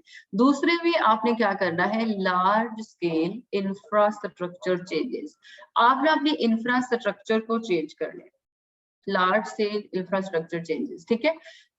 अब इंफ्रास्ट्रक्चर को आपको क्यों चेंज करना है, क्योंकि जब क्लाइमेट चेंज होता है तो इंफ्रास्ट्रक्चर पे बहुत ज्यादा इम्पैक्ट आता है, इंफ्रास्ट्रक्चर आपका हो जाता है सारे का सारा डैमेज, तो फिर इंफ्रास्ट्रक्चर को भी थोड़ा चेंज करें, रेजिलियंट इंफ्रास्ट्रक्चर लेके आए, ठीक है, रेजिलियंट इंफ्रास्ट्रक्चर लेके आए, एडवांस्ड इंफ्रास्ट्रक्चर लेके आए, और एफिशिएंट। ये 3 कैरेक्टरिस्टिक्स होने चाहिए आपके इंफ्रास्ट्रक्चर की, चाहे वो कोई भी है, ठीक है, ताकि बहुत जल्दी उसके ऊपर इम्पैक्ट्स ना आए, ताकि बहुत जल्दी वो वल्नरेबल ना हो, ताकि उससे बहुत ज्यादा ग्रीन हाउस गैसेस की इमिशन भी ना हो। इसमें बच्चों आप एग्जांपल देंगे यूएस एम्बिशियस प्लान की। यूएस ने ये जो बाइडेन प्रेसिडेंट हैं, इन्होंने आके क्लाइमेट चेंज पे बहुत काम किया है, और इन्होंने $2 ट्रिलियन का इंफ्रास्ट्रक्चर प्लान इशू किया है, infrastructure plan for climate change, ठीक है। क्लाइमेट चेंज से निपटने के लिए, क्लाइमेट चेंज के इम्पैक्ट्स को अपने ऊपर कम करने के लिए $2 ट्रिलियन का सिर्फ इंफ्रास्ट्रक्चर प्लान जो है वो इशू कर दिया है जो बाइडेन ने। उसे बोलते हैं कि US ambitious plan for climate change, ठीक है। इसकी आप एग्जांपल दे सकते हैं कि आपको आपका जो इंफ्रास्ट्रक्चर है उसको चेंज करने की जरूरत है, उसको एडवांस करने की, रिजिलिएंट करने की जरूरत है। आपने उसके अंदर मटेरियल ऐसा इस्तेमाल करना है, ठीक है, आपने उसको प्रोटेक्ट ऐसे करना है, और आपने उसको यूटिलाइज कैसे करना है, ये सारी चीजें आपकी इंफ्रास्ट्रक्चर में आ जाएंगी। जैसे फॉर एग्जांपल इसमें आप बहुत छोटे छोटे एग्जांपल लिख सकते हैं। आपका जो सी लेवल राइज होता है, सी लेवल, तो उसके लिए आपको डिफेंस क्रिएट करना है, जो नियर बाय कॉलोनीज है उनका इंफ्रास्ट्रक्चर चेंज कर दे, वहां पे सी वॉल्स बिल्ड करें, ठीक है, वहां पे ब्लॉक्स बनाएं, वहां पे जो आपकी ट्री रेंजेस है, ट्री लाइन्स हैं, ट्री रेंजेस हैं, उनको जो है वो वहां पे प्लांट करें, ताकि आपका जो बाकी उसके नजदीक से रोड्स गुजर रही हैं, जो कम्युनिटीज हैं, जो पब्लिक हॉस्पिटल है, उन पे कोई इम्पैक्ट ना आए। अच्छा, इसके अलावा जो आपकी रोड सर्फेसिस हैं उनको कैसा होना चाहिए, रोड सर्फेसिस के अंदर आपने इस तरह से चेंज लेके आना है that they must be able to bear high temperature, ठीक है, कि वो हाई टेम्परेचर को बियर कर जाए, एडजस्ट कर जाए, आपके जो ब्रिजेस वगैरह हैं। इसके अलावा आपको क्या करना है, एडवांस्ड इरिगेशन फैसिलिटीज लेके आनी है, वो ऐसी फैसिलिटीज जो कि लेस वाटर यूज करें, ठीक है, और वाटर को ज्यादा से ज्यादा कंजर्व करें। जैसे फॉर एग्जांपल आप ड्रिप इरिगेशन सिस्टम लेके आ सकते हैं, ड्रिप इरिगेशन। ड्रिप इरिगेशन क्या होता है, मैंने आपको ये पहले समझाया था, ये सिर्फ उतना ही पानी जो है वो प्लांट को प्रोवाइड करेगा जितना उसे चाहिए होगा, तो बाकी सारे का सारा पानी हमारा सेव रहेगा, वेस्ट नहीं रहेगा, ठीक है। अच्छा, इसके अलावा आप रिजर्वायर्स बिल्ड कर सकते हैं कि अगर for example in case rainfall हो रही है तो आपको वो पानी स्टोर करना है, स्टोर करने के लिए, वाटर को ऐड करने के लिए, उसको उसकी स्कैर्सिटी कम करने के लिए आपके पास रिजर्वायर्स हो, स्टोरेज हाउसेस हो, ठीक है। तो आपको बहुत एक यूनिक किस्म का इंफ्रास्ट्रक्चर अब चाहिए। अब ये जो पुराने वाला इंफ्रास्ट्रक्चर है इससे काम नहीं चलेगा, ठीक है, अगर क्लाइमेट चेंज को काउंटर करना है।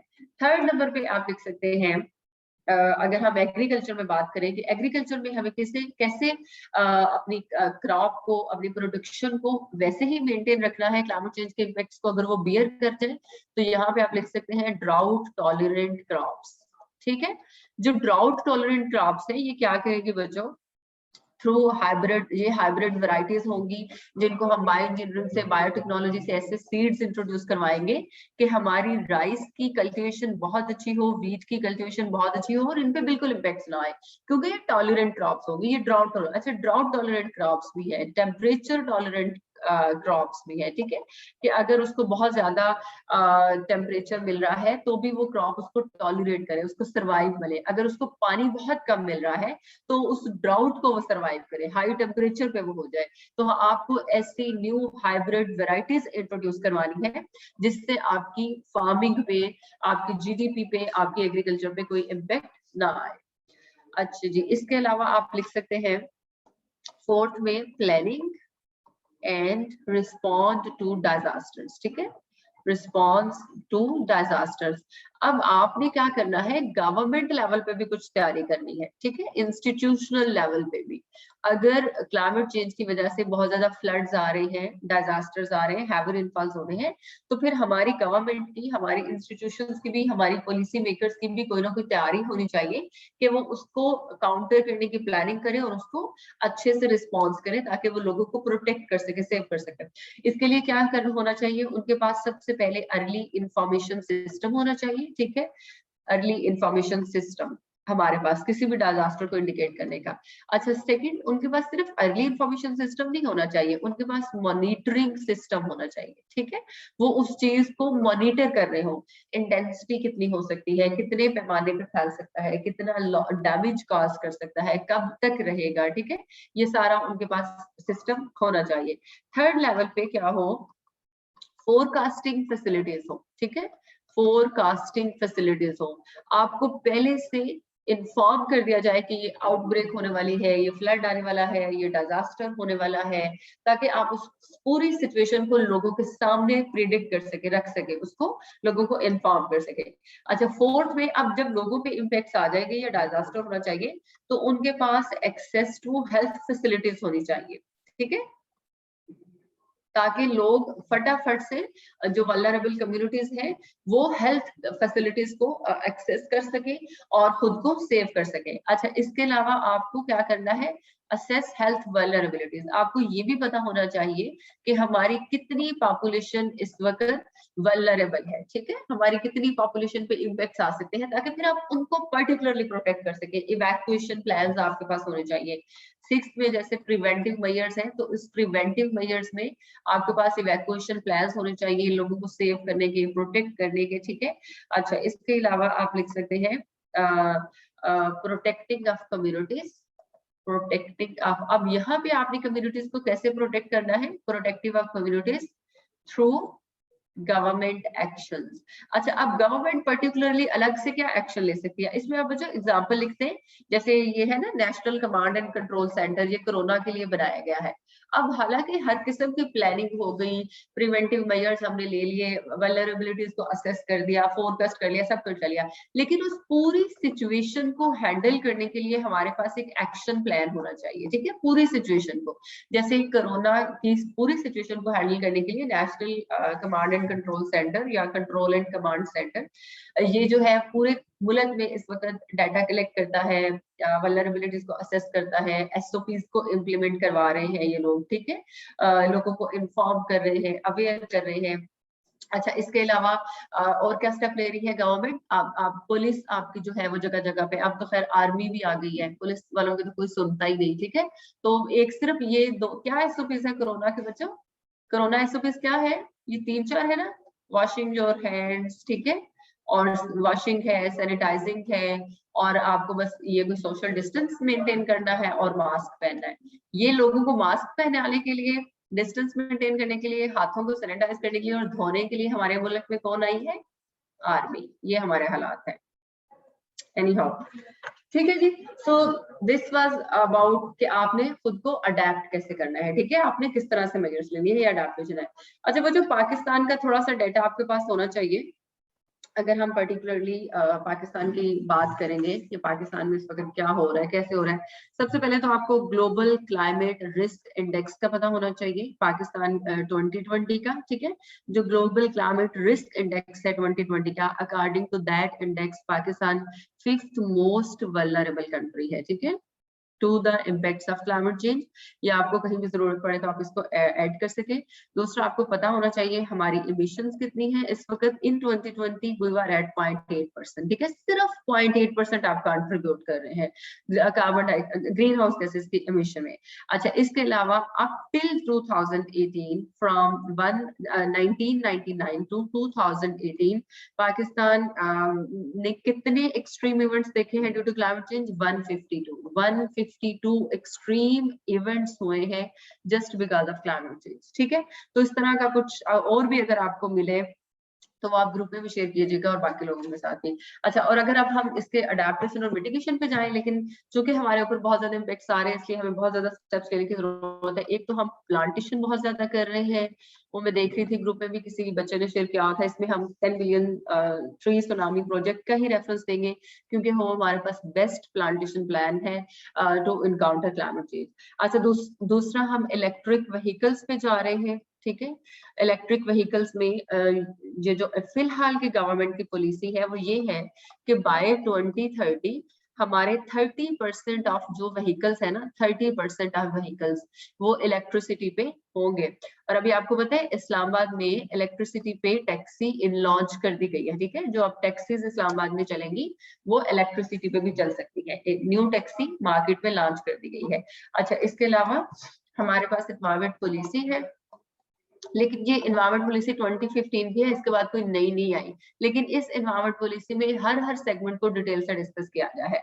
4th में हमारे पास नेशनल क्लाइमेट चेंज पॉलिसी है, इसको हम डिटेल में पढ़ेंगे कि 2012 की, जिसमें complete sector wise adaptation and mitigation plan दिए गए हैं हर सेक्टर में, एनर्जी सेक्टर में, एग्रीकल्चर सेक्टर में, वाटर सेक्टर में, कि आपको किस तरह से अडेप्टेशन करनी है, किस तरह से मिटिगेशन करनी है। बच्चों, आपको इन ईयर्स से अंदाजा हो रहा होगा जब मैं आपको पॉलिसी वाला चैप्टर पढ़ाऊंगी कि पॉलिसीज के बावजूद हम प्रॉब्लम को सॉल्व क्यों नहीं कर पा रहे, ठीक है। तो देखो 2000, आपको लगता है कि क्लाइमेट चेंज की नई पॉलिसी की जरूरत नहीं है हमें? अभी तक 8 साल हो गए हैं, 1 साल में कितना कुछ बदल जाता है। नई क्लाइमेट चेंज पे पॉलिसी नहीं आई, दुनिया पता नहीं कहां से कहां पहुंच गई है। सो बहुत सारे शॉर्टफॉल्स होते हैं हमारे सिस्टम्स में। अच्छा जी, नेक्स्ट आप क्या पाकिस्तान के हवाले से मैं बात करी थी, हाँ, क्लीन एनर्जी पे आप बात कर सकते हैं कि पाकिस्तान क्लीन एनर्जी पे बहुत ज्यादा काम कर रहा है, ठीक है। अभी फिलहाल 2020 में हम कोशिश कर रहे हैं कि 30% एनर्जी को हम क्लीन कर लें, बट बाय 2050 पाकिस्तान की गवर्नमेंट कमिटेड है कि वो 65% जो एनर्जी होगी उसका सोर्स क्लीन एनर्जी होगा, ठीक है, जिससे बहुत ज्यादा हम, दिस इज बाय 2050। अच्छा, और ये जो प्रिडिक्शंस है ये मिनिस्ट्री ऑफ क्लाइमेट चेंज की है कि हम इस तरह से क्लाइमेट चेंज को काउंटर करने की कोशिश कर रहे हैं, ठीक है जी बच्चों। अच्छा, नेक्स्ट हम ना अभी पढ़ने जा रहे हैं रेड प्लस।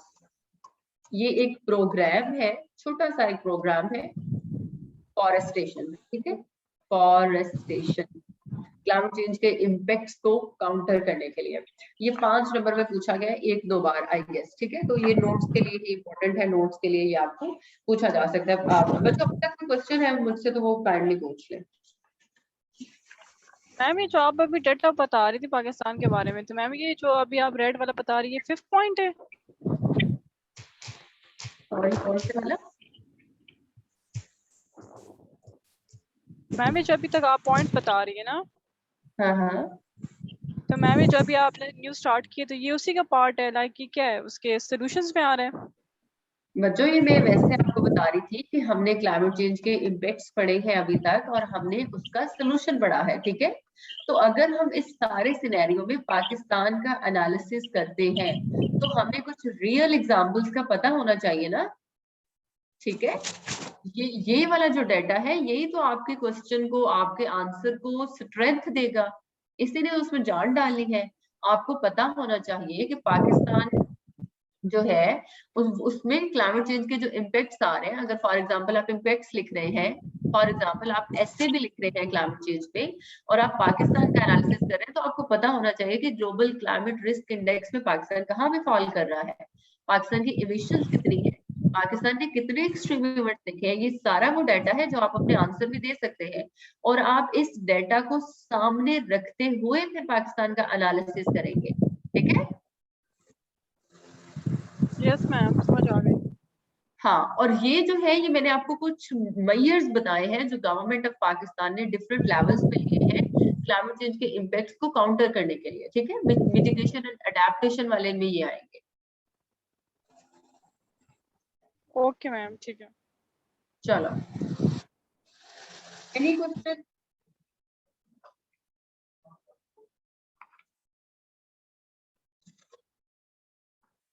अच्छा बच्चों, रेड प्लस क्या है इस प्रोग्राम को देख लेते हैं।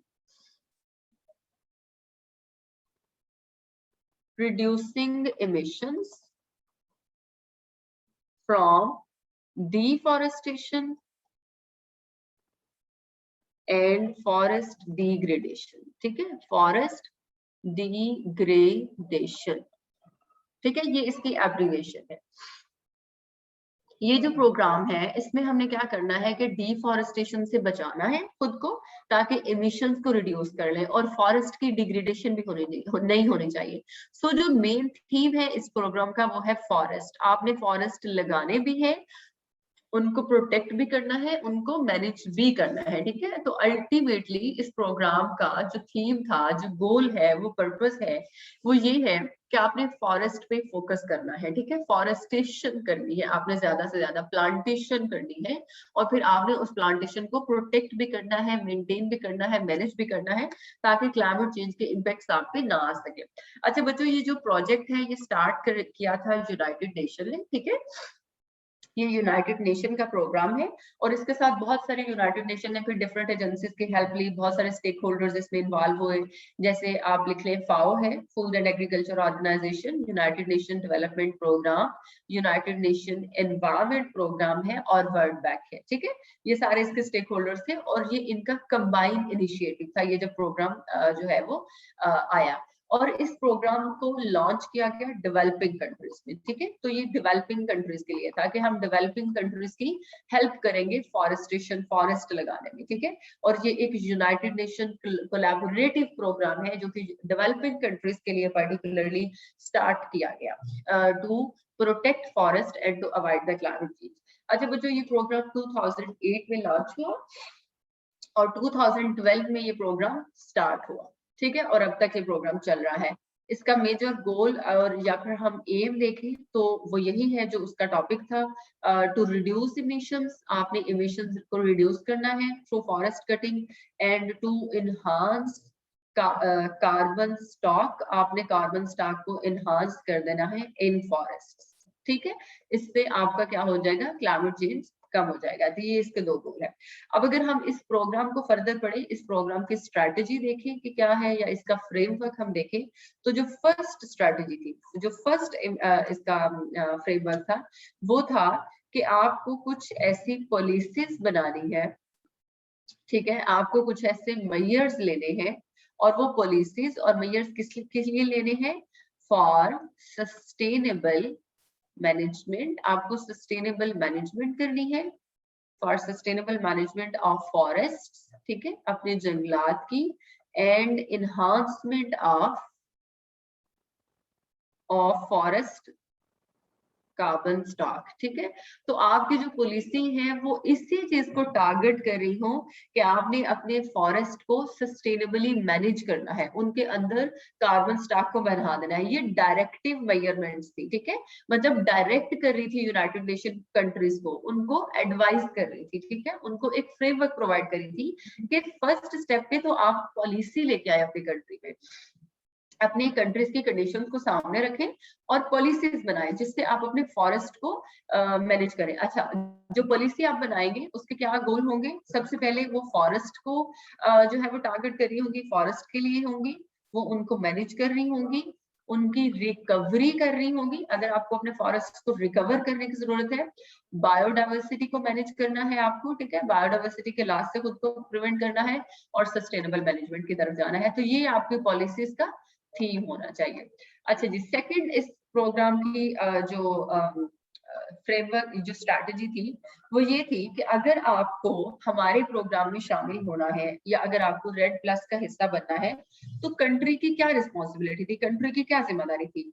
हर कंट्री रिपोर्ट करेगी। क्या रिपोर्ट करेगी? एक तो एमिशंस, कि उस कंट्री में, जैसे पाकिस्तान है ना, पाकिस्तान को एक रिपोर्ट देनी पड़ेगी जिसमें वो डिटेल में बताएगा कि हमारी कंट्री में ना इतनी इमिशंस हो रही है, हम इतना कंट्रीब्यूट कर रहे हैं, और साथ ही वो रिमूवल भी रिपोर्ट करेगी, और इतना जो ग्रीन हाउस गैसेस है वो हम रिमूव कर रहे हैं, ठीक है, हम ऐसे स्टेप्स ले रहे हैं जिससे इतने परसेंट हम रिमूव कर रहे हैं।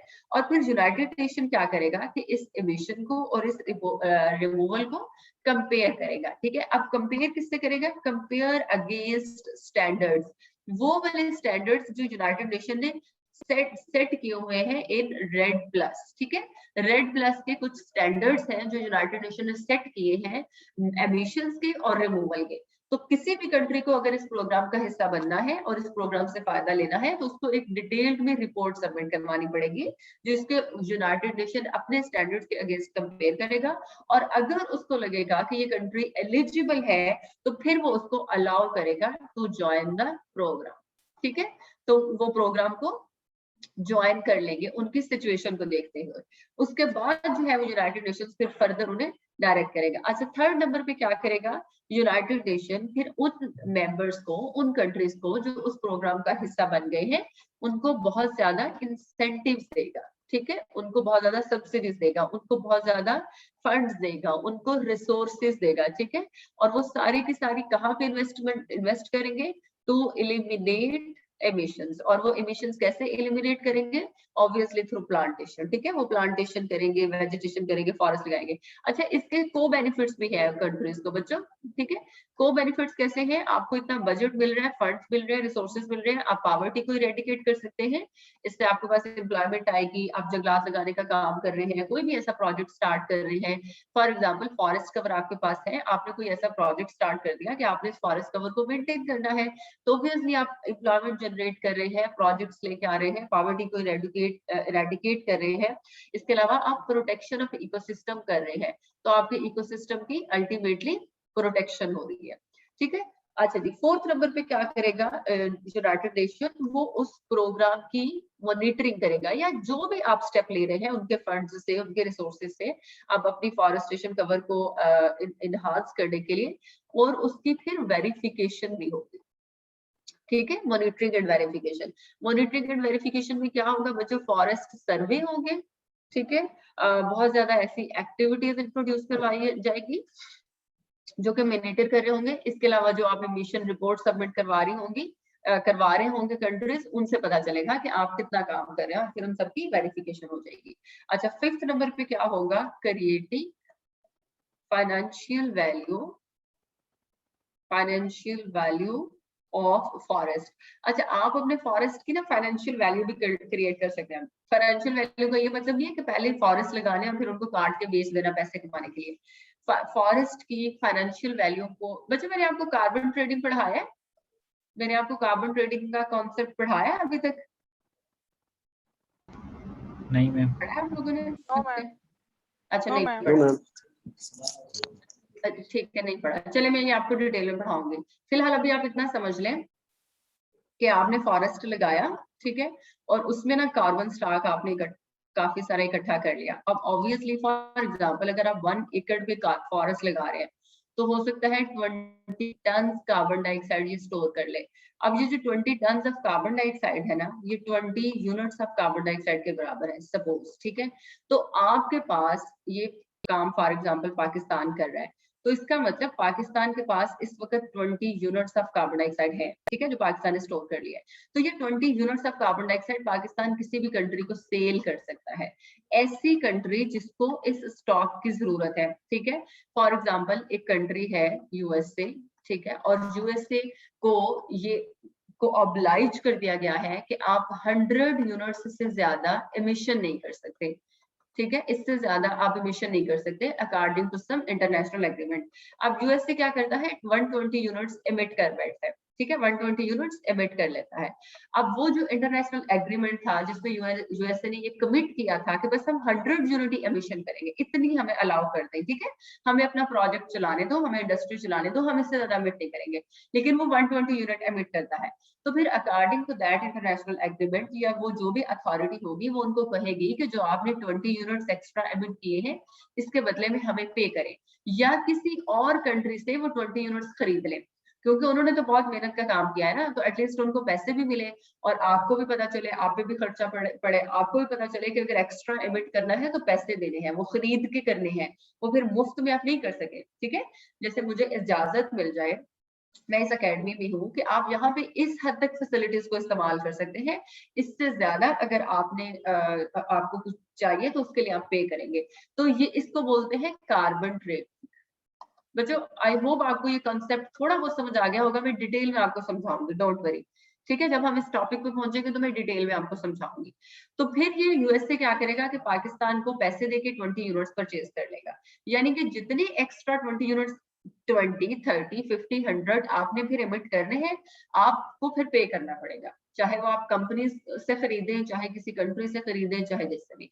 तो इसी तरह यूनाइटेड नेशन ने कहा कि भाई अपने फॉरेस्ट की फाइनेंशियल वैल्यू क्रिएट करें, ठीक है। अगर आप नई भी एमिशन को कंट्रीब्यूट कर रहे हैं, तो अगर आप ज्यादा से ज्यादा कंजर्व कर रहे हैं तो फिर कार्बन स्टॉक को बेचें, उसको सेल करें, अपनी फाइनेंशियल कॉस्ट क्रिएट करें, ठीक है जी। ये कुछ फ्रेमवर्क था, स्ट्रेटजी थी रेड प्लस की, बहुत ही सिंपल सा और ये एक यूनिक सा प्रोग्राम है जो यूनाइटेड नेशन ने दिया था, ठीक है जी। This was all about red plus. अब इसमें बच्चों कुछ है रेड प्लस का, अगर प्रोजेक्ट है, अगर आपको उसमें स्टार्ट करना है, अगर हम इस प्रोजेक्ट का एनालिसिस करें, ठीक है, आपने इस प्रोजेक्ट को अगर लिखना है 5 नंबर में, तो आपने ना इसका एनालिसिस भी कर लेना है। इस प्रोजेक्ट के एनालिसिस में क्योंकि हम कहाँ से मूव कर रहे हैं, हम पॉलिसीज बनाते हैं रेडीनेस से, ठीक है। सबसे पहले आपको खुद को तैयार करना है इस प्रोजेक्ट का हिस्सा बनने में, फिर आपको पॉलिसीज बनानी है, तो एंड पे बात जाके खत्म होती है पेमेंट पे, ठीक है। ऑब्वियसली फाइनेंशियल कॉस्ट क्रिएट करते हैं आप, आपको वैसे और भी बड़ी पेमेंट्स मिलती है क्योंकि आप पॉलिसीज को इम्प्लीमेंट करते हैं, रिजल्ट आते हैं, तो इस सारे प्रोसेस में बच्चों आपको जब एनालिसिस करना है तो आपको ये करना है कि रेड प्लस जो प्रोजेक्ट है उसको इम्प्लीमेंट करने के लिए, उसको यूजफुल बनाने के लिए, उसको बेनिफिशियल बनाने के लिए आपको उसका एक कम्प्रिहेंसिव एनालिसिस करना पड़ेगा। आपको बहुत सारी चीजें देखनी पड़ेगी, बहुत सारी कंट्रीज इस प्रोजेक्ट का पार्ट बनती है, मैम आपकी आवाज स्टार्ट हो रही है, सॉरी मैम आपकी आवाज स्टार्ट हो रही है, कम आ रही है, अब ठीक है।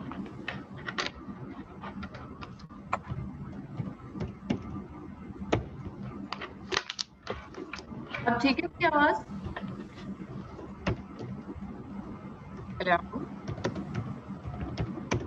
मैम स्टार्ट हो रही है। ओके साथ डिस्टॉर्शन है आवाज में बहुत ज्यादा, इंटरनेट स्टेबल नहीं है।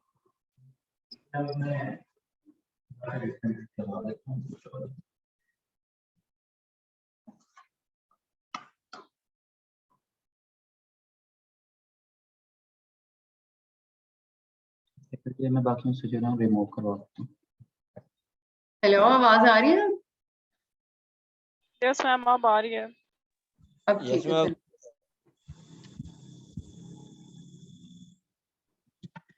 ओके अच्छा बच्चों देखिए, आप ना फॉरेस्ट कवर की अगर आप बात करते हैं ना, तो आपको किन चीजों को मद्देनजर रखना होता है। एक तो आपको अपनी कम्युनिटीज देखनी है, ठीक है, आपकी कम्युनिटीज मैटर करती हैं, ठीक है। फॉर एग्जाम्पल बहुत ज्यादा नेटिव पीपल रह रहे होते हैं, बहुत ज्यादा लोग जो है वो कुछ जो जंगलात में रहते हैं या ऐसे एरियाज में रहते हैं, उनका सर्वाइवल होता है, वो लकड़ियां काटते हैं, अपना इनकम जनरेट करते हैं, फिर जो है वो सर्वाइव कर रहे होते हैं, उसको सेल कर रहे होते हैं। या बहुत ज्यादा हमारी जो टिम्बर इंडस्ट्री है उसको टिम्बर चाहिए, तो हमारे मिलियंस ऑफ पीपल का जो सर्वाइवल है वो हमारे फॉरेस्ट पे डिपेंड कर रहा होता है। हर कंट्री में जरूरी नहीं होता, लेकिन बहुत सारी कंट्रीज हैं जिनका जो ज्यादातर सर्वाइवल है वो फॉरेस्ट पे होता है। अब अगर उनको रेड प्लस प्रोजेक्ट का हिस्सा बने तो क्या वो अपनी कम्युनिटीज को इग्नोर कर दे? नहीं। तो आपको पहले अपनी कम्युनिटीज को कंसीडर करना है, उनके लिए फिर आपको कोई अल्टरनेटिव ढूंढना है जिससे वो इनकम जनरेट कर सके, ठीक है, ताकि आप उन फॉरेस्ट को उनकी कस्टडी से ले सको और उनको प्रोटेक्ट कर सको। दूसरा, आपको अपने नेशनल सर्कमस्टांसेस को देखना है, ठीक है, जो आपके नेशनल सर्कमस्टांसेस कैसे हैं, आपके पास कितना फॉरेस्ट कवर है, आपको कितना और बढ़ाना है, ठीक है, आपको किस हद तक मैनेज करना है, आपको किस हद तक कार्बन डाइऑक्साइड को कंजर्व कर सकते हैं, आप अगर डेवलपिंग कंट्री है तो क्या आप अफोर्ड भी कर सकते हैं या नहीं, आपको अपने नेशनल सर्कमस्टांसेस को देना है। अच्छा, थर्ड में आप जो क्लेमर ऑफ द फॉरेस्ट है, क्योंकि बहुत ज्यादा जो फॉरेस्ट है अगर वो किसी की प्राइवेट प्रॉपर्टी है तो उनको फिर आइडेंटिफाई करना, उनसे परमिशन लेना, उनकी विलिंगनेस लेना, ठीक है, फिर उनको पे भी करना पड़ता है गवर्नमेंट को। तो ये ऐसे कुछ चैलेंजेस हैं, कुछ हर्डल्स हैं in the way of red plus, particularly for developing countries जिनका इनकम रेवेन्यू फॉरेस्ट पे डिपेंड कर रहा होता है।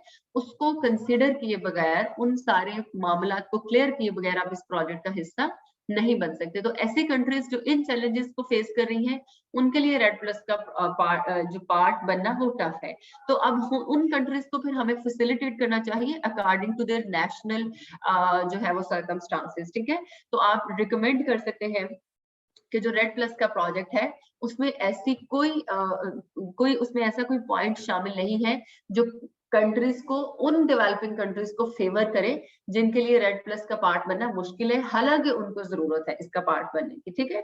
फॉर एग्जांपल आप इसमें रिकमेंडेशन नोट्स में लिखी है, मुझे आपको मिल जाएगी, आप लिख सकते हैं कि आप बिजनेस कम्युनिटी को इन्वॉल्व करें ताकि वो बिजनेस कम्युनिटी पे करे, क्योंकि क्लाइमेट चेंज असल में वो बिजनेस कम्युनिटी कास्ट कर रही है, लेकिन जो है कीमत उसकी ये वाली दूसरी फार्मर्स जो है चुकाएं अपने फॉरेस्ट आपको देके। तो आप बिजनेस कम्युनिटी को इन्वॉल्व करें, ठीक है, प्राइवेट स्टेक होल्डर्स को जो है वो आप करें। जो इम्प्लीमेंटेशन है रेड प्लस की, एक्चुअली वो गवर्नमेंट फंड से होनी चाहिए, क्योंकि फंड्स सारे गवर्नमेंट के पास जाते हैं, तो वो गवर्नमेंट फंड्स जो है वो गवर्नमेंट से सर्कुलेट होकर फिर लोगों तक आने चाहिए, ताकि लोगों को फिर रिसोर्सेज मिले, इनकम मिले, ठीक है जी। लोगों के लिए इंसेंटिव्स होने चाहिए बहुत ज्यादा, ताकि वो इसको बर्डन कंसीडर ना करें, ठीक है। पावर पॉलिटिक्स आपने इसमें अवॉइड करनी है। पावर पॉलिटिक्स जो है इस पे बहुत ज्यादा क्रिटिसिज्म होता है रेड प्लस का पार्ट बनते हुए, ठीक है। कंट्रीज जो है वो गवर्नमेंट्स जो है या स्टेट्स जो है या इंस्टीट्यूशंस जो है वो बहुत ज्यादा फंड्स ले रहे हैं, लेकिन उतनी ज्यादा इम्प्लीमेंटेशन नहीं हो रही। अच्छा बच्चों, नेक्स्ट हमारा टॉपिक है ग्लोबल एनवायरनमेंट पॉलिटिक्स, ठीक है। ये बहुत ही इंटरेस्टिंग सा टॉपिक है, छोटा सा। ग्लोबल एनवायरनमेंट पॉलिटिक्स का मतलब है कि एनवायरनमेंट के ऊपर, ग्लोबली क्लाइमेट चेंज के ऊपर ना पॉलिटिक्स हो रही है, ना ऐसा कंट्रीज कर रही हैं। इसमें इन्होंने हमारे टॉपिक में जो पर्टिकुलरली इंक्लूड किया है कोपेनहेगन अकॉर्ड को हमने पढ़ना है, उसमें जो पॉलिटिक्स हुई थी, ठीक है। इसमें हमें क्या पढ़ना है, मैं आपको थोड़ा सा इसका बैकग्राउंड पढ़ाती हूँ और फिर हमें देखेंगे। असल में क्या हुआ कि United nation framework convention on climate change जो हुई 1992 को, बच्चों ये हमने नहीं पढ़ी हुई, हाँ, ये ग्लोबल इनिशिएटिव्स वाले में है। अच्छा, ये जो जब कन्वेंशन हुई ना, इस कन्वेंशन में बात हुई क्लाइमेट चेंज पे कि हमें क्लाइमेट चेंज के इम्पैक्ट्स को खत्म करना है और हमें ग्लोबल वार्मिंग को खत्म करना है। ये बात तो होगी कन्वेंशन में। बाद में ना फिर एक क्योटो प्रोटोकॉल दिया गया। क्योटो प्रोटोकॉल में ना पर्टिकुलरली मेथड्स बताए गए कि आपने कैसे ग्रीन हाउस गैसेस की कंसंट्रेशन को कम करना है ताकि ग्लोबल वार्मिंग कम हो जाए। अब क्या होता है बच्चों कि हर साल कॉप की मीटिंग होती है। कॉप बोलते हैं, कॉप जो होता है ना, ये एक ये होता है कॉन्फ्रेंस ऑफ पार्टीज, कि जितने भी पार्टीज इस कन्वेंशन का हिस्सा है उनकी हर साल कॉन्फ्रेंस होती है, और ये एक डिसीजन मेकिंग बॉडी है, डिसीजन मेकिंग बॉडी। ये हर साल की रिपोर्ट को एनालाइज करती है और वहां पे फिर सारी मीटिंग होती है, डिस्कशन होती है कि इतनी इंप्रूवमेंट हमने कर ली, इतनी रह गई, कहाँ पे इंप्रूव करने की जरूरत है, कहाँ पे कमियां कोताहियां है, ठीक है, उनको कैसे इंप्रूव करना है। तो ये एक एनुअली मीटिंग होती है। ये 1992 में कन्वेंशन हुई थी और 2005 में ये क्योटो प्रोटोकॉल आ रहा है, और उसके बाद से हर साल कॉप होता है। तो बच्चों 15th कॉप जब हुआ, ठीक है, 15वीं कॉन्फ्रेंस ऑफ पार्टीज मीटिंग हुई इन 2009 में दिसंबर में, और वो हुई थी कोपेनहेगन में, ठीक है। कोपेनहेगन किसका कैपिटल है, किस कंट्री का कैपिटल है, डेनमार्क का, ठीक है। तो डेनमार्क में ये मीटिंग हुई, वहां पे क्या हुआ, 120 हेड्स ऑफ गवर्नमेंट्स इकट्ठे हुए, ठीक है, जो सारे इस क्योटो प्रोटोकॉल का पार्ट थे, प्राइम मिनिस्टर, प्रेसिडेंट्स, और उन्होंने मिलके वहां पे एक एग्रीमेंट किया कि हम कार्बन डाइऑक्साइड की एमिशंस को फर्दर कम करेंगे, जो हमने क्योटो प्रोटोकॉल में डिसाइड की थी, और हर कंट्री यहाँ पे एक नेशनल कमिटमेंट करके जाएगी जिससे हम उन टारगेट्स को पूरा करेंगे, जो हम ग्रीन हाउस गैसेस की कंसंट्रेशन कम करने को डिसाइड करेंगे। बैकग्राउंड आपको समझ आ गया। अब हम जाएंगे उस एग्रीमेंट की तरफ। एक्चुअली हमें वो एग्रीमेंट पढ़ना है और उसमें हुई पॉलिटिक्स को पढ़ना है, ठीक है, यही आपका टॉपिक है। अच्छा, अब इसको हम देखते हैं, और वो एग्रीमेंट क्या था या वो कॉन्फ्रेंस क्या थी, उसका नाम था कोपेनहेगन अकॉर्ड 2009, ठीक है। ये जो आपका ग्लोबल एनवायरनमेंट पॉलिटिक्स, और ब्रैकेट में आप लिख लें कोपेनहेगन अकॉर्ड 2019, ये जो हुआ था। अच्छा बच्चों, अब किस तरह से इसमें पॉलिटिक्स हुई, वो सारे पॉइंट्स हमने वन बाय वन पढ़ने हैं, कहाँ पे जो है वो इसमें प्रॉब्लम्स आए। सबसे पहले क्या हुआ, ड्राफ्टिंग ऑफ डॉक्यूमेंट में ही मसला था, ड्राफ्टिंग ऑफ द डॉक्यूमेंट, ठीक है। ये जो डॉक्यूमेंट ड्राफ्ट हो रहा था ना, अब आपने साथ साथ इसका एनालिसिस भी करना है बच्चों। इसको ड्राफ्ट करने वाला था यूएसए, चाइना, इंडिया, ठीक है, अफ्रीका एंड ब्राजील, ठीक है। अब आपने इन तीनों को देखना है, ये तीनों थे लीडर्स, ठीक है। यूएसए सबसे ज्यादा क्लाइमेट चेंज में कंट्रीब्यूट करने वाले ये तीनों मुल्क, ठीक है, जिनकी इकोनॉमीज अब आजकल एक दूसरे में मतलब इकोनॉमिक रेस है जिन कंट्रीज के दरमियान। अच्छा, वो डॉक्यूमेंट को ड्राफ्ट कर रहे हैं, व्हाट वुड दे डू, ठीक है। और सारे के सारे दुनिया के डेवलपिंग रीजन्स को छोड़ के अफ्रीका और ब्राजील कंट्री को पर्टिकुलरली इन्वॉल्व कर लिया, जिनका ना उधर कोई रोल, ना कोई लेना, ना कोई देना, ठीक है। तो ड्राफ्टिंग ऑफ द डॉक्यूमेंट में ही प्रॉब्लम था। फर्स्ट लेवल पे ड्राफ्टिंग ऑफ द डॉक्यूमेंट उन कंट्रीज को दे दी जो एक्चुअली कंट्रीब्यूट कर रही थी क्लाइमेट चेंज को कॉज करने में, ठीक है। और उनको अच्छी तरह से पता था कि वो किस तरह से कंट्रीब्यूट कर रहे हैं, तो कभी भी उन्होंने वो वाली चीजें वहां पे नहीं लेके आनी थी जिससे उनको किसी तरह से भी अपनी इकोनॉमी पे कंप्रोमाइज करना पड़ता। दूसरे नंबर पे बच्चों आप ये लिखेंगे लीगली, नहीं आप इसमें लिखेंगे दूसरे नंबर पे नो लीगल बाइंडिंग, ठीक है। अच्छा बच्चों, लीगल बाइंडिंग क्या होता है, ये भी जब हम ग्लोबल इनिशिएटिव्स पढ़ेंगे मैं आपको पढ़ाऊंगी। सबसे पहले जब भी कोई एग्रीमेंट होता है ना, जब भी कोई एग्रीमेंट होता है उसके बाद उसके ऊपर सिग्नेचर्स होते हैं। हर कंट्री या जो भी पार्टिसिपेट करते हैं वो ना उसको साइन कर देते हैं। साइन करने का मतलब है कि वो अपनी कमिटमेंट दे देते हैं कि ठीक है हम विलिंग है ये काम करने के लिए। लेकिन उसके बाद क्या जाते हैं, उनको ना कोई टाइम दिया जाता है 15 दिन का, 20 दिन का, 2 महीने का, कि अपने कंट्रीज में वापस जाएं, अपने पार्लियामेंट में मशवरा करें, वहां पे ये एग्रीमेंट प्रेजेंट करें। अगर आपके सेनेट को, पार्लियामेंट को, अगर आपकी लेजिस्लेटिव बॉडी को ये लग रहा है कि आपको कमिटमेंट करनी है हमारे साथ, तो आप इस डॉक्यूमेंट को रेटिफाई कर दें।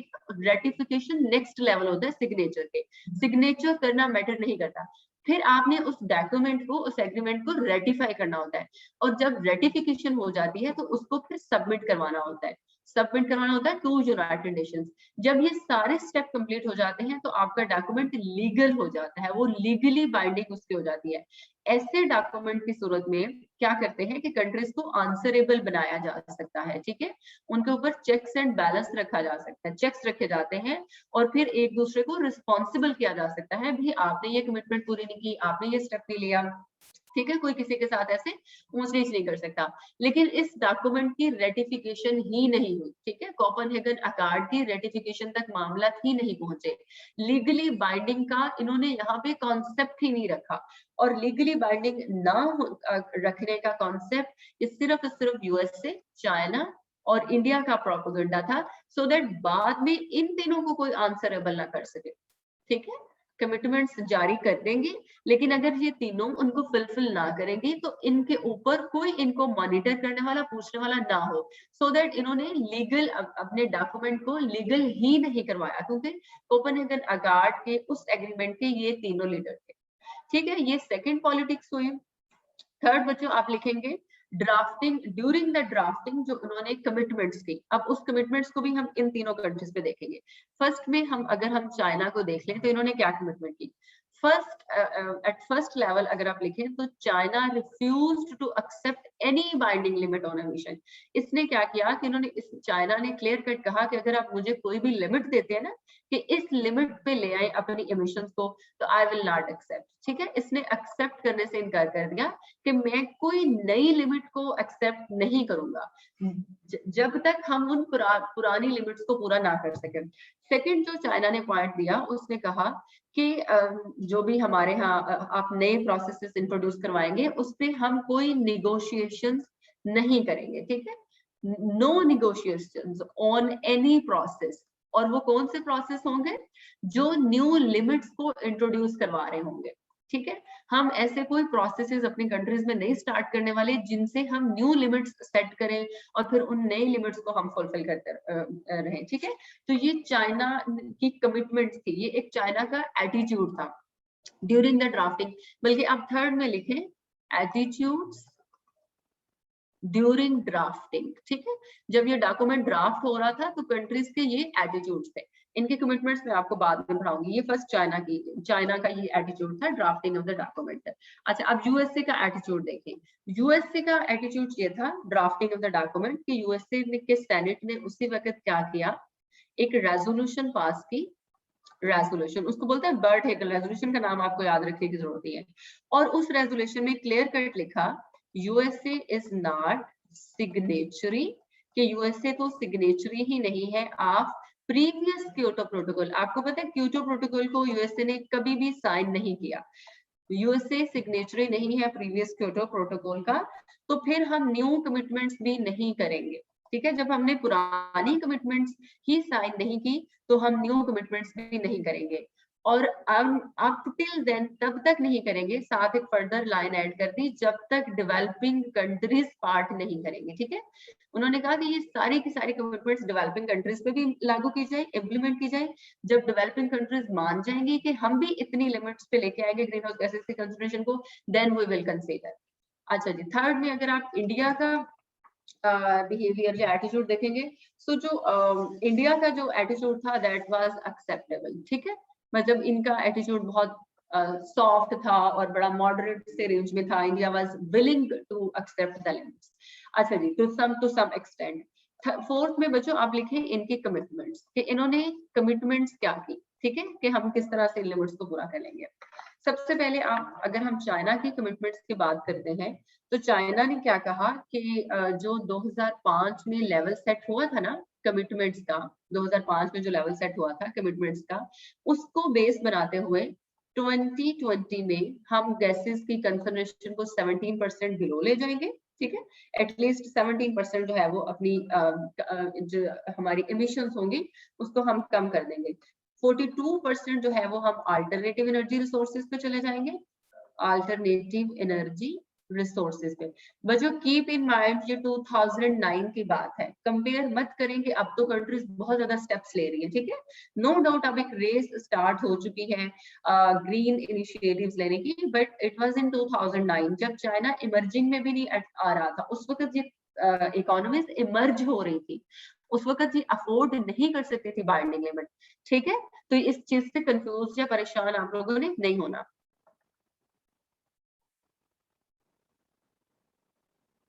अच्छा जी, इसके अलावा अगर हम देखें सेकंड पे उसका इंडिया की कमिटमेंट्स, तो इंडिया ने कमिटमेंट की कि हम 20 to 25% अपनी जो ग्रीन हाउस गैसेस की कंसंट्रेशन कम कर देंगे, 10% हम फॉरेस्ट कवर बढ़ा देंगे, ठीक है, और 8 to 20% हम कोशिश करेंगे कि क्लीन एनर्जी पे चले जाए। ये इन्होंने खुद ही अपनी कमिटमेंट्स जो है वहां पे सेट करके दे दी। अच्छा जी, अब अगर हम देखें यूएसए का रिस्पॉन्स, तो बच्चों यूएसए ने कोई कमिटमेंट नहीं की, ठीक है, उनकी कोई कमिटमेंट नहीं थी। यूएसए की एक स्टेटमेंट थी, द अकॉर्ड इज अ, इस स्टेटमेंट को नोट कर लें, is a significant step forward, कि अकॉर्ड जो है एक सिग्निफिकेंट स्टेप है फॉरवर्ड, ठीक है। और इसी तरह एक स्टेटमेंट चाइना ने भी इशू की थी, चाइना की स्टेटमेंट भी नोट कर लें। चाइना ने statement the, United Nations can proceed, United nation proceed कर सकता है टू इंक्लूड चाइना, चाइना को इंक्लूड करने में, in the list of parties, ठीक है, in the list of parties. तो ये वो बड़ा एहसान जता के गए थे कि अगर यूनाइटेड नेशन चाहे तो हमें लिस्ट ऑफ पार्टीज में शामिल कर ले, ठीक है, नहीं चाहे तो ना सही, हमें कोई फर्क इससे नहीं पड़ता। अगर यूनाइटेड नेशन को हमारी जरूरत है तो लिस्ट ऑफ पार्टीज में हमें इंक्लूड कर सकता है। तो इस तरह की बड़ी इमेच्योर, बड़ी नॉनसेंस किस्म की स्टेटमेंट्स इनकी, और बड़ी लो लेवल की इनकी कमिटमेंट्स, और जो एटीट्यूड था इनका ड्यूरिंग द ड्राफ्टिंग, इस सब को आपने एनालाइज करते हुए बताना है कि किस तरह से कोपेनहेगन अकॉर्ड 2019 में एक बड़ी पॉलिटिक्स हुई। अच्छा बच्चों, इसके बाद एक मिनट, ये कौन सा स्टेप हम पढ़े थे? आई डोंट नो, अब ये 5वां था या मैम ये 4th पॉइंट था। अच्छा, ये 4th पॉइंट था।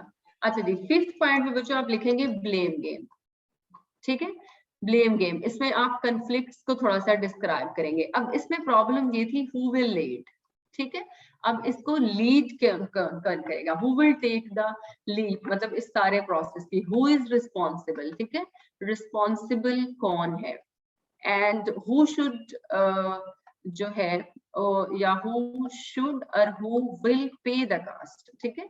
अब कास्ट किसको पे करनी चाहिए या कौन पे करेगा, ठीक है, व्हाट शुड बी डन, इस तरह के जो सारे क्वेश्चंस थे वो फिर कन्फ्लिक्ट्स का बायस बन गए इन तीनों कंट्रीज के दरमियान, ठीक है।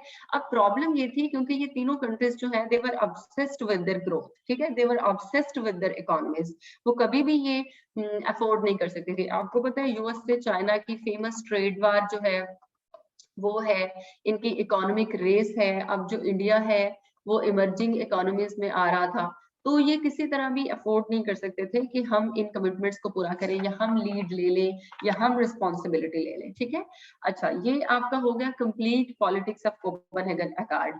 अब इस पॉलिटिक्स में बच्चों आप एक दो रेफरेंस देंगे, ठीक है।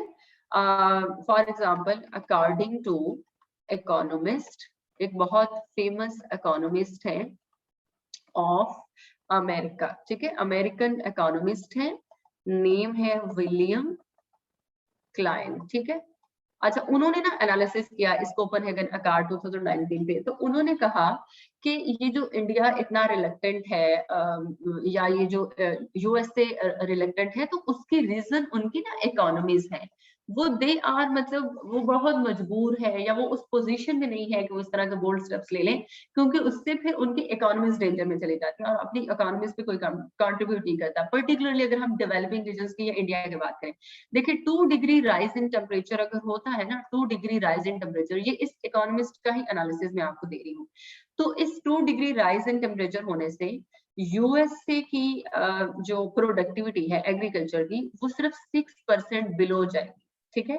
लेकिन इंडिया की जो प्रोडक्टिविटी है या एग्रीकल्चर है वो 38% बिलो जाएगी, क्योंकि इंडिया के पास वो टेक्नोलॉजीज नहीं है, वो मेथोडोलॉजीज नहीं है, वो एडवांसमेंट नहीं है, वो एग्रीकल्चरल प्रैक्टिसेस नहीं है जो यूएसए के पास है। तो इंडिया को काफी ज्यादा नुकसान उठाना पड़ जाएगा एज कंपेयर टू यूएसए, ठीक है, अगर 2 degree centigrade rise in temperature होता है। अब अगर ये सब तो हो ही रहा है, ऊपर से इंडिया इसको काउंटर करने के लिए ग्रीन एनर्जी पे भी चला जाए, ठीक है, अपनी प्रैक्टिसेस को भी चेंज कर दे, बजट भी अपना बढ़ा ले, तो वो फिर क्या करे, ठीक है, उस अपनी इकोनॉमी का क्या करे, अपनी एग्रीकल्चर का क्या करे, ठीक है। इसके अलावा बच्चों आप मेंशन कर सकते हैं कि यूएसए ने 2017 में पेरिस क्लाइमेट एग्रीमेंट से भी विथड्रॉ कर दिया था, ठीक है, जो है एक स्टेप आगे जाके, और आराम से उन्होंने कह दिया था कि दैट अगर हम आप थोड़ा सा करंट का रेफरेंस देना चाहें, that there is, और डोनाल्ड ट्रम्प की ये स्टेटमेंट थी during a speech that there is no global warming occurring currently, ठीक है, कि ग्लोबल वार्मिंग तो हो ही नहीं रही। अब ये अफोर्ड कर सकते हैं ऐसे स्टेटमेंट्स देना, ऐसे स्टेप्स ना लेना, क्योंकि क्लाइमेट चेंज के एक तो इम्पैक्ट्स इन पे नहीं आ रहे, दूसरा they can control their population, उनको कोई मसला नहीं है, उन्होंने अपनी पॉपुलेशन बहुत कंट्रोल की हुई है, ठीक है, they can support their population and they can pay for their damage, वो अपने डैमेज के लिए पे भी कर सकते हैं। लेकिन पाकिस्तान हो गया, इंडिया हो गया, ना तो पॉपुलेशन कंट्रोल हो रही है, ना डैमेज के लिए पे किया जा रहा है, ना ही इकोनॉमी पे कंप्रोमाइज हो सकता है, ठीक है। सो दोस कंट्रीज, उन कंट्रीज के लिए फिर पॉलिटिक्स करना आसान है, वो आराम से पॉलिटिक्स करके खुद को सेफ साइड पे रख लेते हैं। तो प्रॉब्लम बाकी किसके लिए रह जाती है? China plus India. अब तो खैर चाइना भी उस सिचुएशन में नहीं है, तब 2099 में संभव कहा जा सकता है कि फिर प्रॉब्लम किसके लिए रह गई थी? चाइना और इंडिया के लिए, कि अब हम एमिशंस को कैसे रिड्यूस करें, ठीक है, क्योंकि ये उनके लिए कॉस्टली स्टेप है। ठीक हो गया बच्चों, तो ये है थी ग्लोबल एनवायरमेंट पॉलिटिक्स, कि किस तरह से कंट्रीज जो है वो अपनी इकोनॉमिक्स की वजह से एनवायरमेंट में या क्लाइमेट चेंज में पॉलिटिक्स कर रही होती है। अच्छा बच्चों, इस चैप्टर का हमारा एक टॉपिक है क्लीन डेवलपमेंट मैकेनिज्म, सीडीएम। मैं ना आपको ये अभी नहीं पढ़ा रही, CDM actually one part of Kyoto protocol, ठीक है, क्योटो प्रोटोकॉल का ये एक पार्ट है। तो जब तक आप क्योटो प्रोटोकॉल नहीं पढ़ेंगे आपको इसकी समझ नहीं आएगी। आई डोंट नो उन्होंने इस चैप्टर में क्यों इंक्लूड कर दिया है। हम ग्लोबल इनिशिएटिव वाले चैप्टर में डिटेल में क्योटो प्रोटोकॉल पढ़ेंगे, मैं आपको वहां उसके साथ पढ़ाऊंगी, ठीक है। मुझे ये पता है कि मुझे ये क्योटो प्रोटोकॉल के साथ पढ़ाना है, तो मैं आपको वही पढ़ाऊंगी। लास्ट टॉपिक इस चैप्टर का है कार्बन फुटप्रिंट। कार्बन फुटप्रिंट, अच्छा कार्बन फुटप्रिंट में आपको पढ़ाऊंगी सस्टेनेबल डेवलपमेंट इश्यूज में, जो हमारा सेकंड चैप्टर है, जो अभी हमने स्टार्ट करना है, ठीक है। क्योंकि कार्बन फुटप्रिंट से पहले आपको एक दो बेसिक से टॉपिक्स हैं वो पढ़ने पड़ेंगे, और फिर मैं आपको इस पे लेके जाऊंगी। तो वो मैं एसडीआई के पहले 3-4 टॉपिक्स पढ़ा के जब आपकी अच्छी सी बेस बन जाएगी, और फिर हम कार्बन फुटप्रिंट पे जंप करेंगे, तो वो मैं आपको इसके साथ पढ़ा दूंगी। ठीक हो गया बच्चों। अब ये है कि हमारा ये वाला जो क्लाइमेट चेंज वाला क्वेश्चन कंप्लीट हो गया, ठीक है। हमने कितने चैप्टर पढ़ लिए? हिस्ट्री फर्स्ट चैप्टर कंप्लीट पढ़ लिया। अच्छा, सेकंड ब्रांचेस मैंने आपको कहा था प्लीज बच्चों देख लीजिएगा, कोई क्वेश्चन होगा तो मुझसे पूछ लीजिएगा। थर्ड हमने पढ़ लिया एनवायरमेंटल पोल्यूशन कंप्लीट, ठीक है। और फोर्थ पे हमने पढ़ लिया क्लाइमेट चेंज कंप्लीट। जो फिफ्थ चैप्टर है वो होगा हमारा सस्टेनेबल डेवलपमेंट इश्यूज, इंशाल्लाह ये हम लोग कल स्टार्ट कर देंगे, ठीक है। एंड आई विल ट्राई कि कल का लेक्चर में सस्टेनेबल डेवलपमेंट इश्यूज में कंप्लीट कर दूं, बिकॉज बच्चों आई डोंट वांट कि मैं कॉन्सेप्ट्स को रिपीट करूं, ठीक है। बिलीव मी, इसमें कुछ भी नहीं है सस्टेनेबल डेवलपमेंट इश्यूज में। मैं तो इरिटेट होती हूँ, शायद आप लोग भी बोर हो जाए, क्योंकि वही बातें रिपीट होंगी। इसमें सिंपल हमने बायोडाइवर्सिटी पढ़ना है, पॉवर्टी पढ़ना है, पॉपुलेशन ग्रोथ पढ़ना है, कार्बन फुटप्रिंट और इकोलॉजिकल फुटप्रिंट, एक दो टॉपिक्स नए हैं, कुछ हमने मैनेजमेंट पढ़नी है, और सस्टेनेबल एग्रीकल्चर। और ये सारे कॉन्सेप्ट्स, ये सारी बातें मैं आपको पढ़ा पढ़ा के थक गई हूँ। तो सेम चीजें हैं हमने, ठीक है। कल 2 घंटे की क्लास होगी, 2 आवर्स की, रेडी रहिएगा। तो कल ये जो सस्टेनेबल डेवलपमेंट इश्यूज कंप्लीट हम लोगों ने कल पढ़ लेने हैं, ठीक है।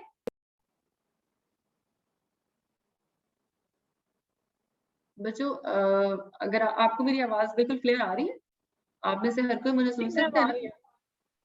अच्छा बच्चों आप देखिए, अभी इट्स 10:23 PM और एकेडमी में सिर्फ 1-2 लोग हैं, और मैं आपको यहाँ बैठ के पढ़ा रही हूँ। सो मेरे लिए ये बहुत मुश्किल है। I am not allowed to enter in my hostel at 11 PM in the night.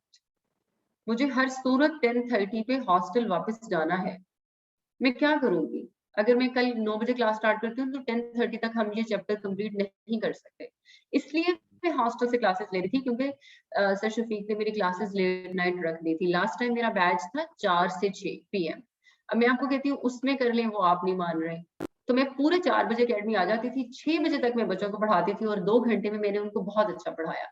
लेकिन अब अगर मैं इस वक्त हॉस्टल में होती तो हो सकता है मैं आज भी 11 बजे तक आपको पढ़ा देती, मेरे लिए कोई मसला नहीं था।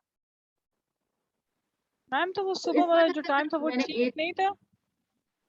सॉरी मैम वो सुबह वाला जो आपने टाइम रखा था 5 to 7 6:30 तक, मैम वो सही नहीं है? मुझे कोई प्रॉब्लम नहीं है, बट बीइंग अ फैसिलिटेटर, क्योंकि मैं आपके फैसिलिटेटर हूँ, मुश्किल में मुझे नहीं डालना अपनी वजह से किसी को। तो उसमें ये है कि मैम फिर, सुबह वाला कुछ टाइम बच्चों ठीक को है, बहुत अच्छा टाइम है, सवेरे सवेरे पता नमाज भी पढ़ लेते हैं इस यस बहाने मैम, में। वो वाला टाइम ठीक था। मैडम ये वाला टाइम ही ठीक है, यही रहने दें प्लीज, ये टाइम ठीक है। ठीक है, यही वाला टाइम ठीक है। मैम मैंने भी डिस्कस किया था, मैम उसमें ये प्लीज होता ये है ना 15 मिनट्स की तो बात है, अगर 15, क्योंकि मैम आज वाला जो टॉपिक है वो तो कवर हो जाएगा, लेकिन कल जैसे आप न्यू टॉपिक ये सस्टेनेबल डेवलपमेंट वाला स्टार्ट करेंगी तो 15 मिनट्स बहुत बड़ी बात होती है। आज भी आप अगर देखें तो 15 मिनट्स में आपने सोशल और वो दूसरे इफेक्ट्स पढ़ा लिए थे। तो मैम अब हमारी क्लास एग्जैक्ट 9 बजे एंड होती है, फिर हम क्या करें अब? अच्छा ठीक है, कल क्लास 9 बजे ही स्टार्ट होगी, आप लोग पढ़ लें, बस यही काफी है, यस मैम, कुछ नहीं करें। Thank you ma'am.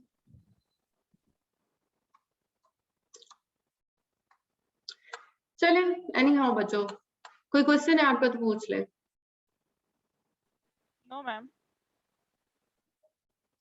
चले जी, ठीक है फिर, ओके, अल्लाह हाफिज, टेक केयर। इंशाल्लाह कल हम लोग नेक्स्ट चैप्टर स्टार्ट करेंगे, ठीक है। अभी आप लोगों के 4-5 चैप्टर्स हो चुके हैं, तो प्लीज इसको पढ़ना शुरू कर दें, कोई प्रॉब्लम है तो मुझसे पूछ लें, ठीक है। ओके मैम, ठीक है। ओके बच्चों, और ये जो ब्रांचेस वाले हैं ना, मैंने आपको नोट सेंड कर दिए थे इसके, बच्चों मैंने आपको नोट सेंड किए इसके। नो मैम, ब्रांचेस के तो नहीं किए। कोई नहीं, मुझे नहीं। ग्रुप में चेक करके आज इन्फॉर्म कर दे, क्योंकि मैं आपको नोट सेंड करूंगी ना तो आपको खुद ही आइडिया आ जाएगा, आपको तसल्ली हो जाएगी, क्योंकि सिर्फ आपको डेफिनेशन से टेक्निकल से हम नहीं उनकी किए। अंडरस्टैंडिंग होनी चाहिए, ठीक है। और उस पर कोई क्वेश्चन नहीं आता, इसलिए आपको इसमें खपने की जरूरत नहीं है। और वो आप डेफिनेशन देख लीजिएगा, आपको इंशाल्लाह समझ आ जाएगी। किसी 1-2 पॉइंट की नहीं समझ आती तो आप मुझसे डिस्कस कर लीजिएगा। क्लाइमेट चेंज के मैंने कंप्लीट नोट्स आपको सेंड कर दिए, आई गेस नहीं किए, तो पार्ट 2 के नोट्स मैं आपको आज कर दूंगी, और ये फिर इंशाल्लाह हम कल से स्टार्ट कर लेंगे। चलें ठीक है बच्चों, ओके फिर, अल्लाह हाफिज।